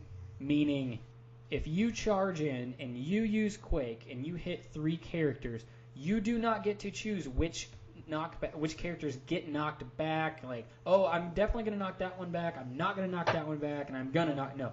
You either knock all of them back or none of them back. So it's either or, you don't get the choice. That is going to be on the comprehensive rulebook, page number 10. Yes, no, yay, nay, like it, not? Well, it kind of helps clear everything up. It's much easier than being like, hey, judge, as you go over here. Exactly like you were saying earlier. So, yeah, it's better. And then saying it's like, do whatever you want, man. It's like, okay, well, no knockback then, I guess. Or maybe knock them all back. Yeah. So that's fun. Hit me with number 6. Number 6. Whoosh, the logo there. So we're going to talk about attacks and hitting. So effects that trigger off of a character being hit happen now, before dealing damage. Right now in this second. All the attacks just got it. No. So they happen whenever now is during the game for you, before dealing damage. So anything when a character would get hit, right? So, like super senses, when this character would be hit by an attack, whatever, you roll super senses, kind of help to go with this. speaking of super senses, because we might as well go with that, critical hits cannot be evaded by super senses because that character becomes hit. Instead of would be hit, it becomes hit, which is just a nice, fun little piece of wording for everybody there. Earlier, I was trying to come up with an example off the top of my head of that first thing you said, where if a character is hit, whatever effect that your character's special ability or whatever it says, when a character would be hit, do this. I could not come up with one off the top of my head, but I know for a fact that there have been issues in the past where I'm like, okay, I do damage, and then this, when they get hit, effect, now this takes effect, and there was some wording that were a little murky, and you didn't know if it was, is this before or after damage is dealt. So now, all hit, quote, in quotes, hit effects, they resolve before damage is dealing, and I think that will clear up a lot of that, so that was good. And then, screw super senses, because I can't tell you how many times I've rolled critical success, critical hits, and then they super sense out of it, and that is bullshit, and that should never happen in the first place. There is nothing worse than rolling double sixes, and your opponent's like, oh, I'm going to roll super senses. Oh, I got it. And I'm like, really? Screw you, guy. You like that? I assume you like that. No, I love it. No, it's great. It makes perfect sense. The changes they're making kind of around the power of super senses, like with Precision Strike and then with this, make a lot more sense now. So I'm really happy with that. Yeah, super senses kind of got nerfed. Like, really bad. They just got kicked in the balls, man. Really bad. They're like, Precision Strike works against you, or doesn't work, whatever. Okay, so number 5. Hit us with number 5. Number 5. This one's super easy, but it will affect you. Theme team probability is control. Theme team probs completely maxed out at 5. And that's on your core rule book, page 33. But I hate this. I hate it so much. I love playing huge games. There were games I've played where I've had I know for a fact when I played that 3,600 point game, I had 36 theme props. It was amazing. I loved having 36 theme props. You're just like using them all willy-nilly. You don't care. You have 36 of them. Not anymore. You have 5. You have 5. And 5. So this really hurts big games, but it helps smaller point games because you can actually have 5 theme probs on a team in only a 300 point game or whatever. Since it's not limited by the point total anymore, it's just starting force to name theme team can use TTPC.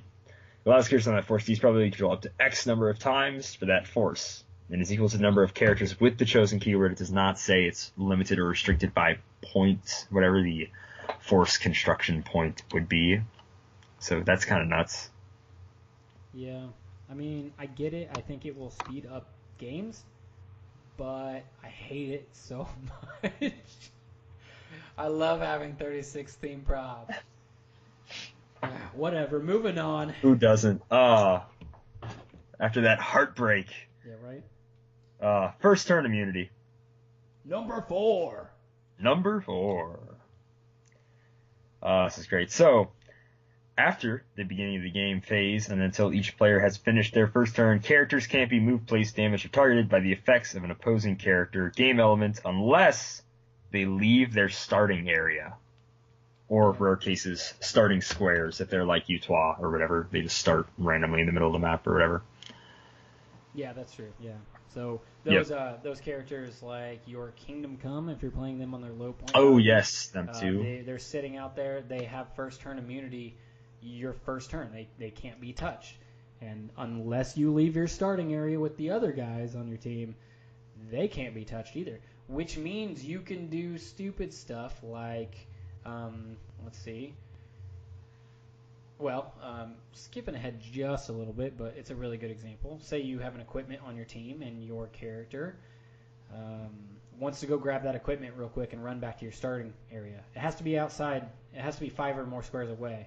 So you're sitting on the edge of that starting area. You run out 5. You grab it. You run back. You're still in your starting area. Next turn, you can equip that thing. And they can't attack you in the meantime. So that's cool, I guess.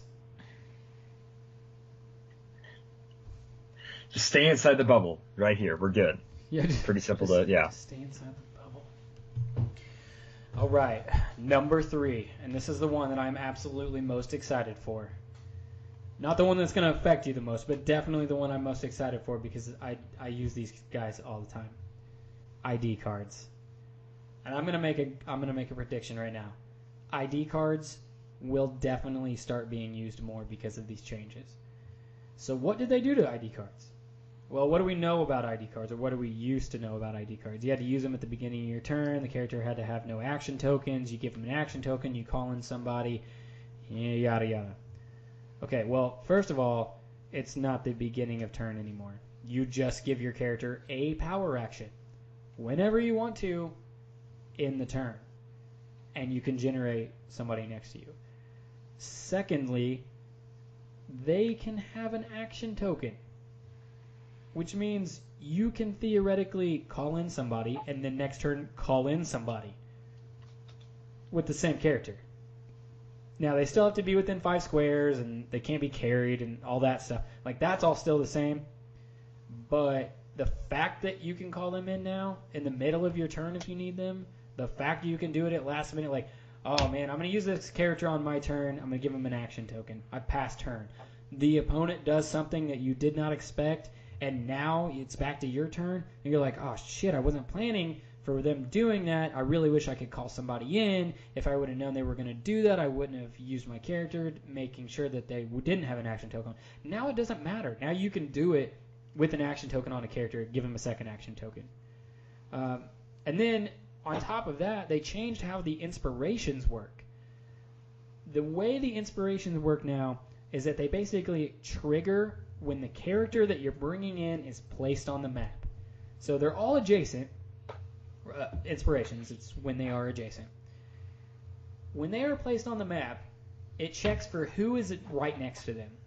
The characters that are right next to them are going to get that inspiration, and they are going to maintain that inspiration until your next turn, even if that ID card character is KO'd or changes adjacency, as in they're not adjacent anymore.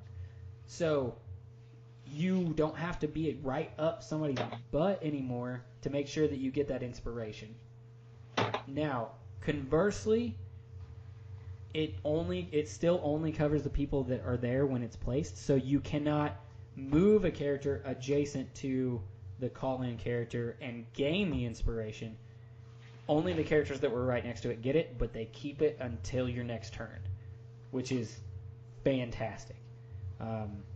By the way, that's on. It's in the comprehensive rulebook, pages 13 and 14. It's a bit of a longer thing in there, but I think those were fantastic changes, and I really do think that we're going to see an uptick in the number of ID cards.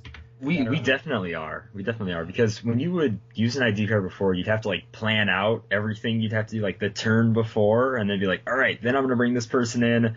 Hopefully, if they do that and they do this and this thing all works, it's all going to chain together and it's going to be amazing.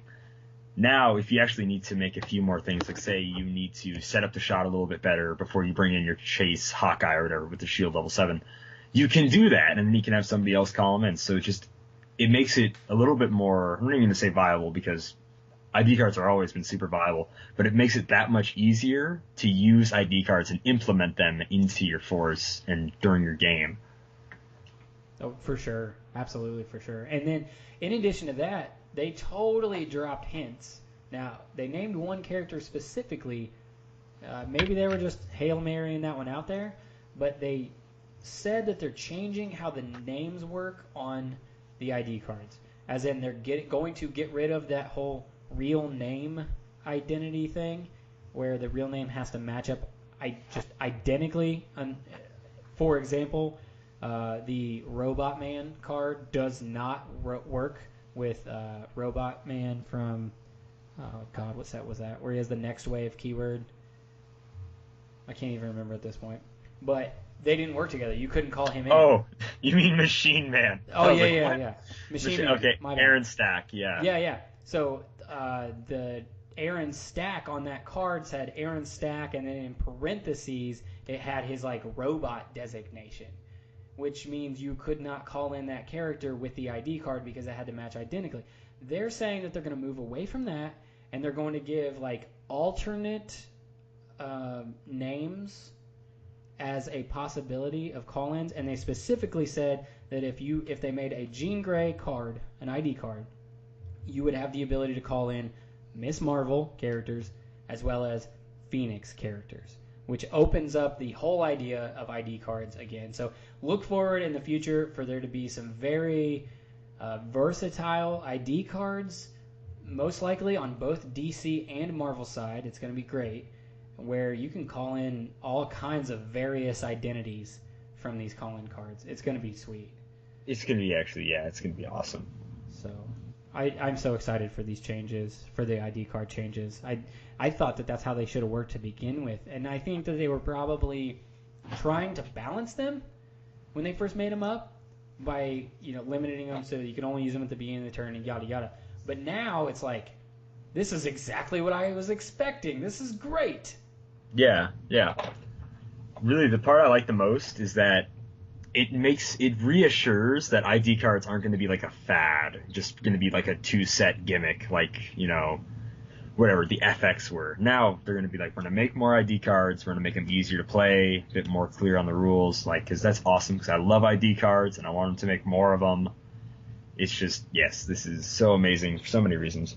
Well, you notice they obviously did not move ID cards to the past rules section. Also, so, yeah. If they didn't do that, I mean, we can expect more in the future, and I'm all for that. That's going to be great. It would be fantastic if they made an entire like X-Men set with student ID cards where you could bring in all of your classic X-Men characters with that. That'd be great. Can I see your library card? Like, oh yeah, it's right here. Hey, all I'm there saying is they have not made a Cerebro resource. I think we're about due. Ooh, that would be cool, actually. All right, hit me with number 2, Calder. Number 2, team ability changes. So, team abilities, team abilities. There's a little thing on the back of the dial that looks really cool. So, going over probably the simplest team ability change is Avengers and Justice League. Instead of when this character has a move action, it doesn't count toward your action total. Instead, they just get a +1 to move, which can be sort of helpful in some situations. It's not horrible.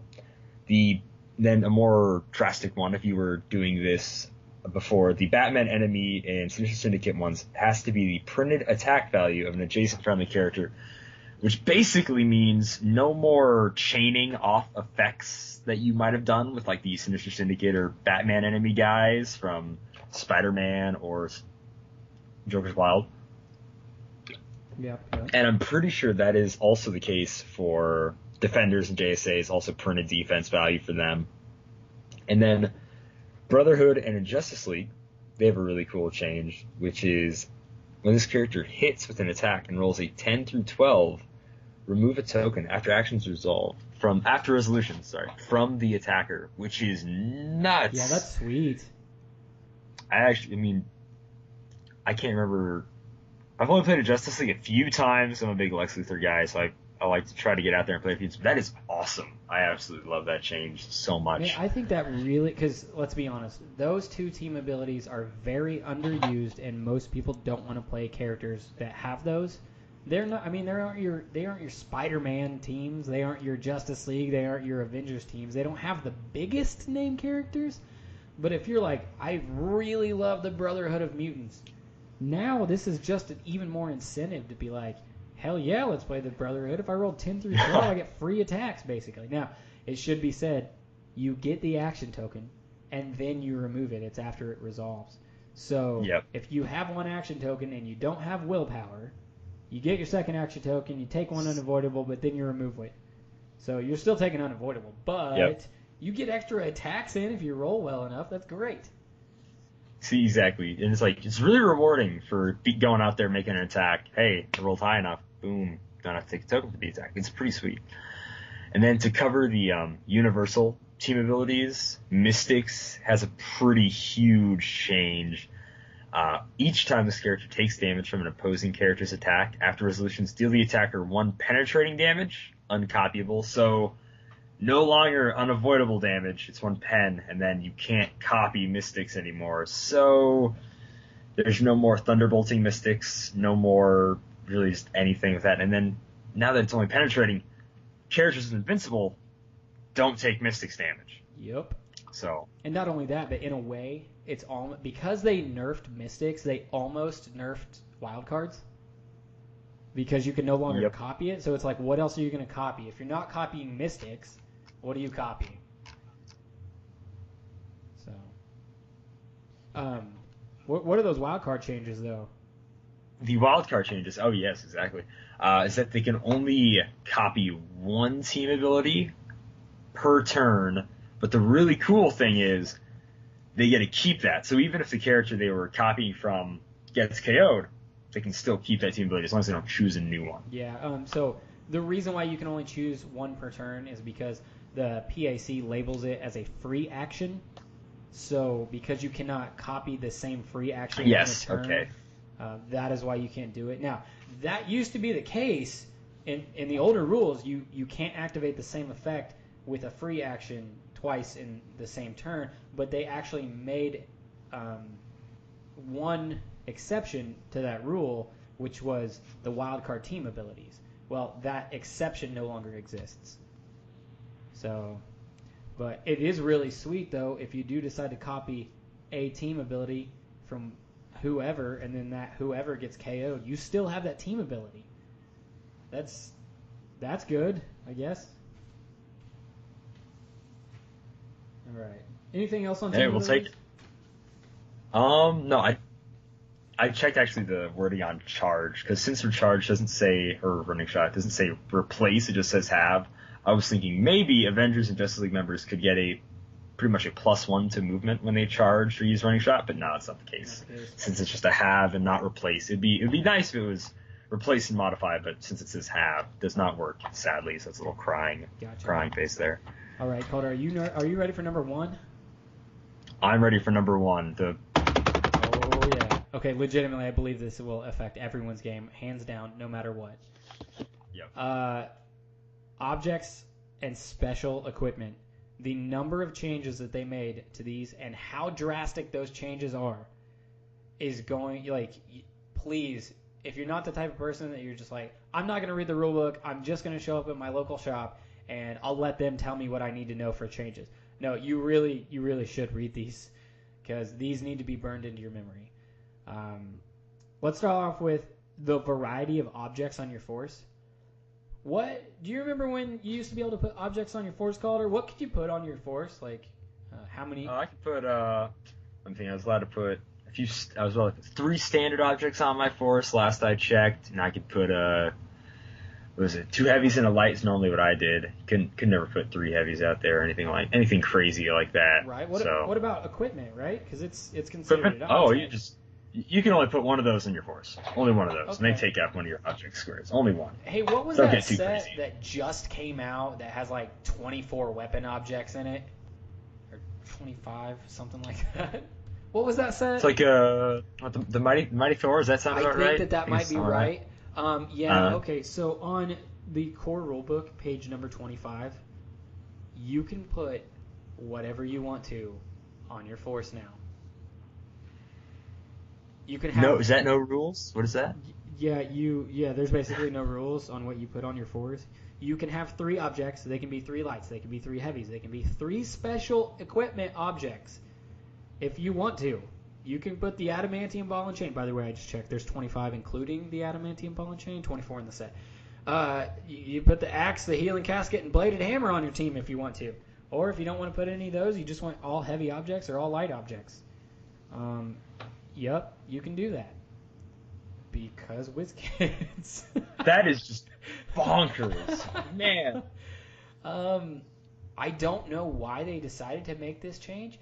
I love it because it's part of the fun of HeroClix is making your team how you want to make your team. So being limited to, I can only put 1 special object on my team, it doesn't matter anymore. You can put 3 special objects on your team now.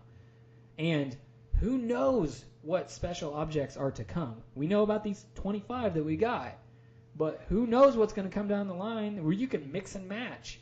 Your Thor set, there's probably going to be some in the upcoming Harley Quinn set. It's going to be great. Or if you don't want to use any of those and you're like, well, I don't have anybody on my team with super strength, but because of everyone now having the inherent ability to pick up light objects, you can put 3 light objects on your team, have 3 different characters pick one up, and then run in and at least possibly get an additional 1 damage on each of your attacks. This is great, especially for those teams that you're like, well, I don't have anybody, like back in the old days, I don't have anybody that has super strength.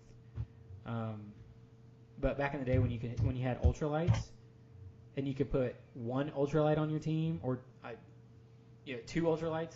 No, was it 2 ultralights? I think it was always just one. I don't know, maybe 1 ultralight, and then you could like do some shenanigans with that. Now you just put 3 lights on there, and everyone has the ability to pick it up.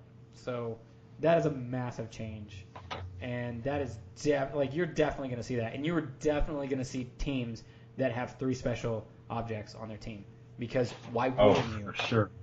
Why wouldn't you? So that's A. We broke these down into like A, B, C, and stuff like that. Calder, you want to go ahead and take over B? Did you die? Let me go. What? Did I kill you with boredom? No. We're good. Objects and line of fire. How can I be bored when we're talking about HeroClix and pieces of cardboard that you put on the map? Yep. I don't know how could you ever be bored of that, Chris? Truth, exactly. Whoa! Did you put a TH on the end of that? TH, yeah. It's an F. Truth. It's an F. Oh, truth. Sorry. Truth. All right. So, objects placed on the map do not affect terrain of the map or movement or line of fire in any way, with one exception. The exception is that when drawing line of fire, an otherwise clear line of fire through a square containing a heavy object becomes hindered. What's that? Which makes complete. It means that when they are going through hindering terrain or a hindered object, your targets would get +1 to their defense. Scary, I know. Right. So this actually really makes sense, because if you pay attention to what's actually printed on a light object, somebody standing a few squares behind a manhole cover probably shouldn't get a +1 to defense, like on these light objects, like a trash can or a car tire, like whatever.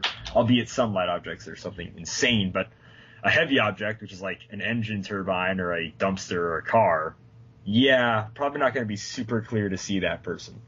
So now you can just walk over objects and everything. That's pretty nice. Yeah, that is sweet. So no more cutting off a hallway by putting a couple of objects there, for people that maybe don't ignore hindering terrain and making your team stop. That's one thing you can't do anymore, but it makes sense. All hypersonic speed characters that don't have the wing symbol just inherently got stronger. A little bit better. Not a lot, but there are people who have used that strategy of placing down objects in a hallway, intentionally blocking a hypersonic speed character from running in, as in they would just stop. No longer. They can run right through it. So there's that. But yeah, I mean, used to people would put light objects on there, and you'd hide behind a manhole cover, and you'd sit on it, and you have stealth, and now people can't draw line of fire to you. Well, no longer for that purpose, but I mean, because you can now put 3 heavies on your team, maybe people won't be playing lights because they don't need to or they don't want to. It's their option now. Last thing, and this is actually something that was already covered. This is on the core rule book, page 35. Special objects have to be at least 5 squares from starting area, which, as long as you're fast enough, you can get it on first turn and sit in your first turn immunity. So 10 or higher on your speed, and first turn you can get back into your starting area with your special objects. So, man, I'm just excited for all these object changes. These are definitely my favorite changes. About the all of the changes, I absolutely really love the ones that are based off objects. Since the game's already going in a direction where we're going to use objects more anyways, it just makes everything a lot less complicated and a little bit easier, and maybe a bit hectic at sometimes when you're bringing like 3 special objects in, but that's going to be really cool. I cannot wait to implement this into a few games. I think it's definitely going to add more variety to the team and open up. So we're complaining about meta and about how it's a little bit stale and you see the same characters, and man, I'm just convinced that this is going to open it up, so it's going to be more diverse. It's going to be sweet. It is, absolutely. So, yeah, that's our top 10. I really hope you guys liked it. Now, obviously, this was a very subjective list. This is just ones that we thought would be more applicable to most games of HeroClix. Now, maybe you play a completely different way, or maybe your local group plays a different way, because you know that you always have those like micro metas. That's, I guess, what we'll call it, where you can have areas of town or different venues where some people play entirely different metas than what other people play, and then it won't affect. So these rules changes are going to affect people differently, but based off of my play style, this is definitely how it would affect me. You? All right, definitely. Yeah, I'm always getting beat by that guy who's playing Jack of Hearts from the Avengers set. It's just, I can sock it too. No, no, I think it's really cool. Man, why have they never remade him? I don't know. Actually, you know what? I'm glad they never remade him. Screw him. He pops up in Avengers Assemble and then just detonates. Disassemble and just detonates. Whatever. And you know what? I don't feel bad if someone's like, spoilers. That was like 10 years ago. Whatever. It was a long, long time ago. All right. Let's go on to community. I posted a community question a couple weeks ago. The question was, which set of chases were your favorite and why? Hashtag not that I ever pull them anyway. Kalder, what is your favorite set of chases? I really wanted to say that my favorite set of chases were from the Captain America set, but for the simple reason they put Weapon X in there, I cannot go with them. Why? So the only others, it's so weird. It's like you get Captain America, Captain America, Captain America, and then it's like, oh, hey, Wolverine's in a tank. I'm like, oh, that's interesting. That's really, that's out of nowhere. That's interesting. It's just, yeah, go ahead. I love them, but I'm going to go with the Iron Man set chases, the Invincible Iron Man set chases. These are the only other chases from the set where I'm like, I need to own all these guys. They are so cool. Oh, I mean, I love, it's just like, you go onto History Channel with these guys. It's so cool. See, I'm such a comics purist that I can't like those chases based solely off the fact that they're not derived from an actual character. All of those chases were just comic book covers. But they look so cool. I mean, they look cool, but I'm like, those aren't even real characters. They're just on one comic book cover one time. They were never even used in comics. Whatever. But They are. Man, so how did you feel when Iron Pharaoh got nerfed into the ground and no one used him anymore? Oh, him? I was super happy because he's the last one I needed and I could finally afford him. Okay, all right. That was great. But no, like characters like Iron Slayer, it's like, how am I not going to play like Cowboy Hat Iron Man, who's a zombie monster hunter or whatever, like Paladin Sword, they were just too cool. I mean, even though they're not really comic accurate in any sense of the way, they're aesthetically pleasing, as some would say, and then they just look sweet. They look sweet and they play really cool, and they incorporate off each other. I like it when a chase set uses something like income, like if that guy dies, he can go back in time and become a different person. So that was always a really cool trait they had. That makes sense. What about you? My answer to this question is that I think I psychologically talk myself out of liking chases. That way I can save money. Like I'm like, nope, I hate those. I hate all of them. That way I don't have to buy them. But if I had to pick, I don't think that I would go with what are called chases now, but back in the day they were called chases, and that would be uniques. That's what used to be chases.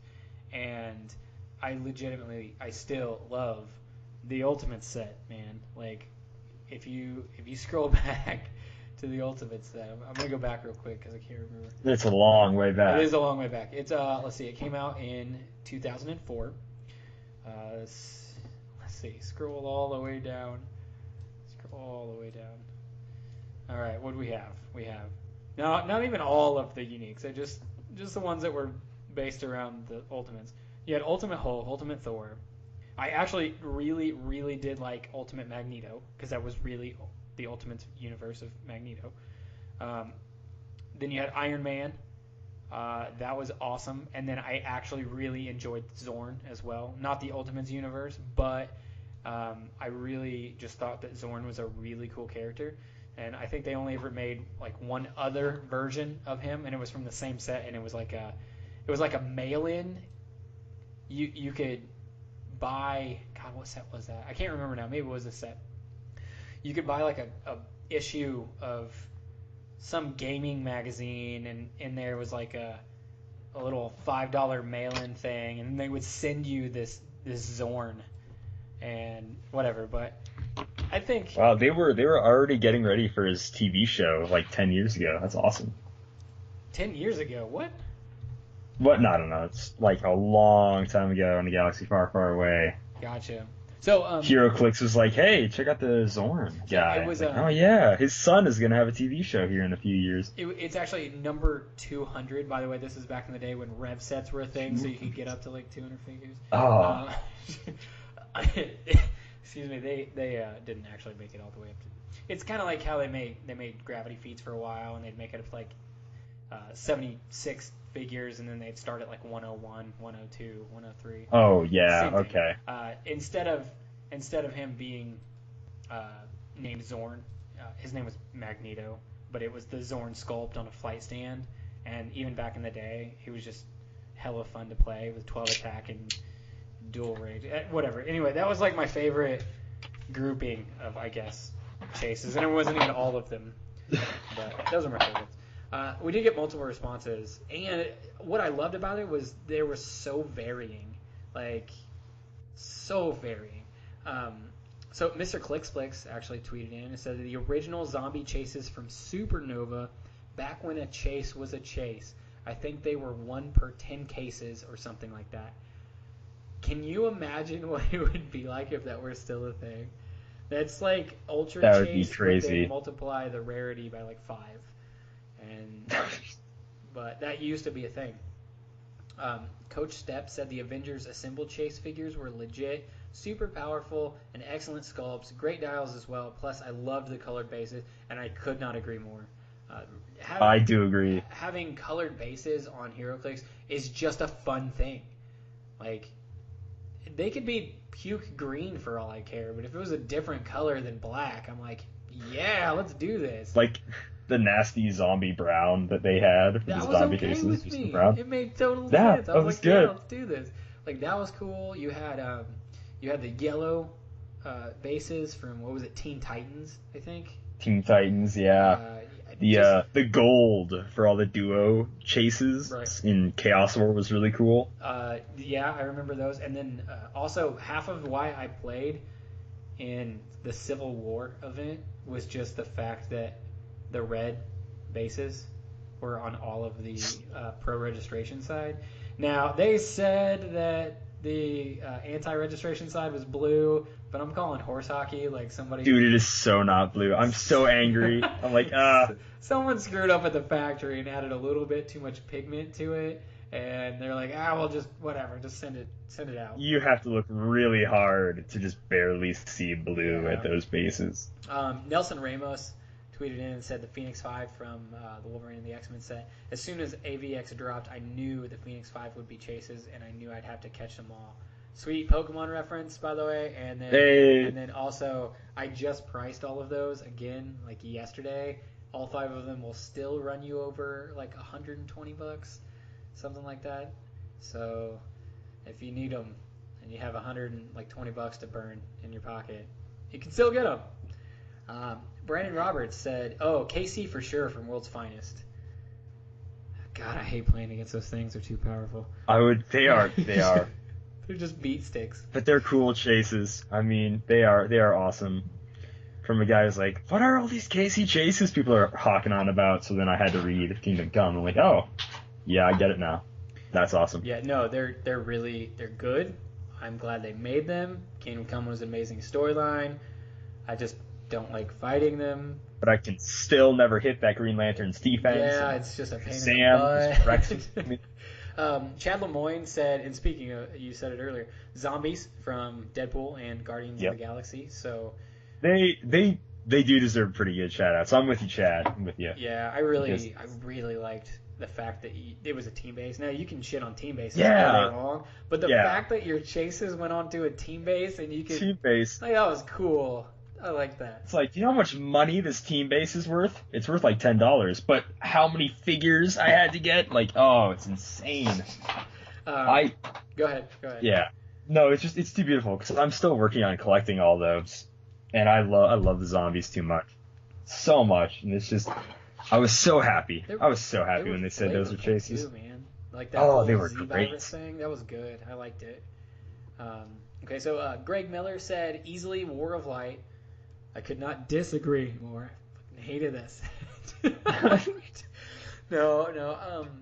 I pulled one of those and immediately traded it off, but I can see the allure to it, but I hated the idea that people, because this was before they changed and added the whole like equipping and linking rules and stuff like that, and I didn't like showing up to the shop and there'd people like, oh yeah, I have 3 entities on this one figure. And then I always thought like that people were cheating and be like, you chose Impervious, right? And they're like, no, I chose this instead. And I'm like, I'm pretty sure that you chose Impervious. No, do you need me to call a judge over here? I can call a judge. I'm like, what? So you can just tell him that you said this and I can tell him I thought you said something else? Like, it's just my word versus yours. I didn't like it. So I just, that put a bad taste in my mouth. Now, as figures, yes, they were really solid. Yes, they changed the game, and I guess I'm glad that they made them just for the complete off-the-wall mechanic that we accept now because it's normal now, but when they came out, the idea of equipping a character to another character was like, what? But why? Dude, that was a baptism by fire. That was just going head first into it. Like, oh, that was insane. Yeah. So Sebastian Fackel, maybe, also said KC from World's Finest, so there's two votes for that. Z-Click said Spider-Verse from Spirit Foes of Spider-Man. Cool characters and very playable. 100% agree. Yep. They were very cool. Did they have colored bases? Nope. They were just black. Oh, it's Amazing Spider-Man that I was thinking of. Oh, those are red with like a web pattern. Did they have a web pattern? Yeah, I think they had a web pattern on them, which was a great idea. Like, it's really cool. Yeah. Like, that's the kind of stuff that your fans want. I don't know why. I couldn't tell you, but it was really cool looking. I'll tell you that much. I'm looking at it right now. I just pulled up Prodigy just to see what it. Yeah, man, that was so cool. What a good idea. Samuel Jeffrey said the 7 deadly sins. I would never have guessed that anyone would have guessed the 7 deadly sins. That would be their favorites? No, probably not. But I mean, they were kind of cool. Like, they all ended in 7 and stuff. Like, yeah, that's neat. I guess I kind of see the allure. There have been multiple fictional things that have been based off the 7 deadly sins, so it's like it's a reoccurring thing in society. Tons.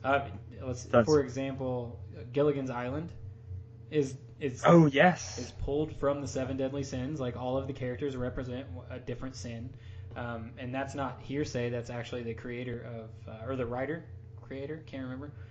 Totally true. He acknowledged years later that they totally were based off of the 7 deadly sins. And then lastly, Jonathan Davis said, I really like the Superior Foe set, Spider-Punk being my favorite, but for DC, I say either the KC from World's Finest or the Batman chases. So there was like a split tie between Spider-Man and KC, and this guy rode both lines. So there's still a split tie. You son of a gun. Yeah, right? What were the Batman chases? I can't even remember what those were. That would be what, like Green Lantern bats, Flock of Bats, Batman, Speeding Bullets bats. Yeah. I never played this set. I just know a guy that owns most of them, and that's really about it. You know Harry That's Dixon, all I who could... owns every Batman figure ever? He didn't get rid of those when he sold his collection. I'm pretty sure he said that he kept all those. So, yeah, that's community. I do want to go ahead and plug one more time the Facebook, which is Dial H for HeroClix, Twitter, which is Dial H for the number 4 HeroClix. You can find our old episodes. The last one was put up a year ago, but I am going to start uploading these, so check those out on YouTube.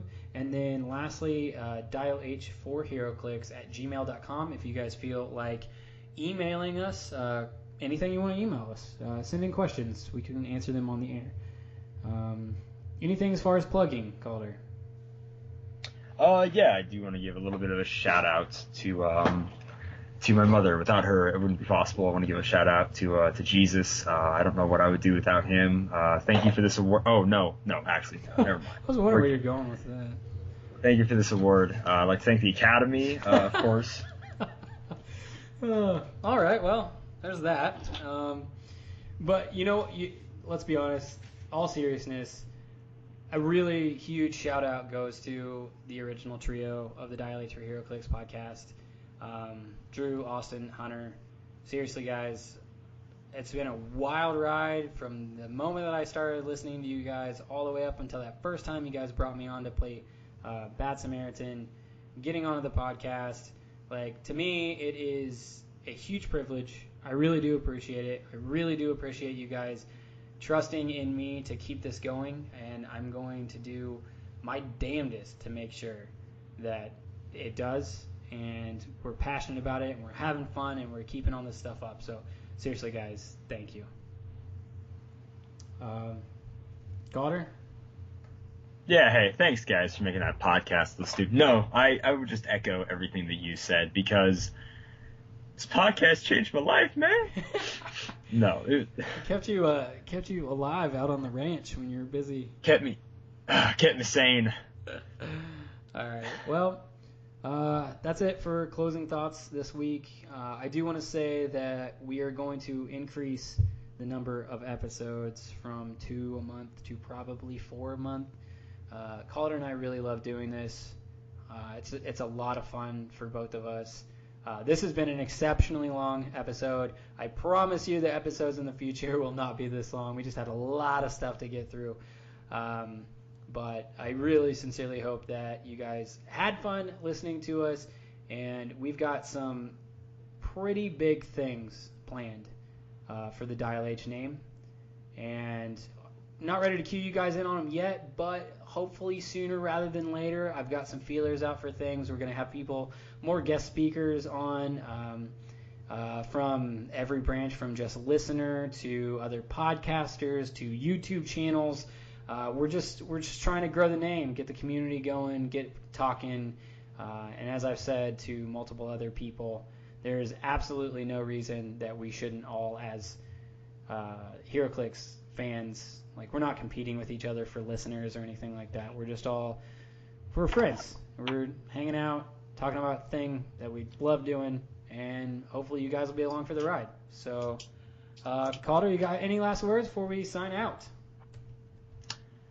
Yeah. Yeah. Remember, guys, have fun. Otherwise, what's the point? All right. Thanks, guys. Talk to you later.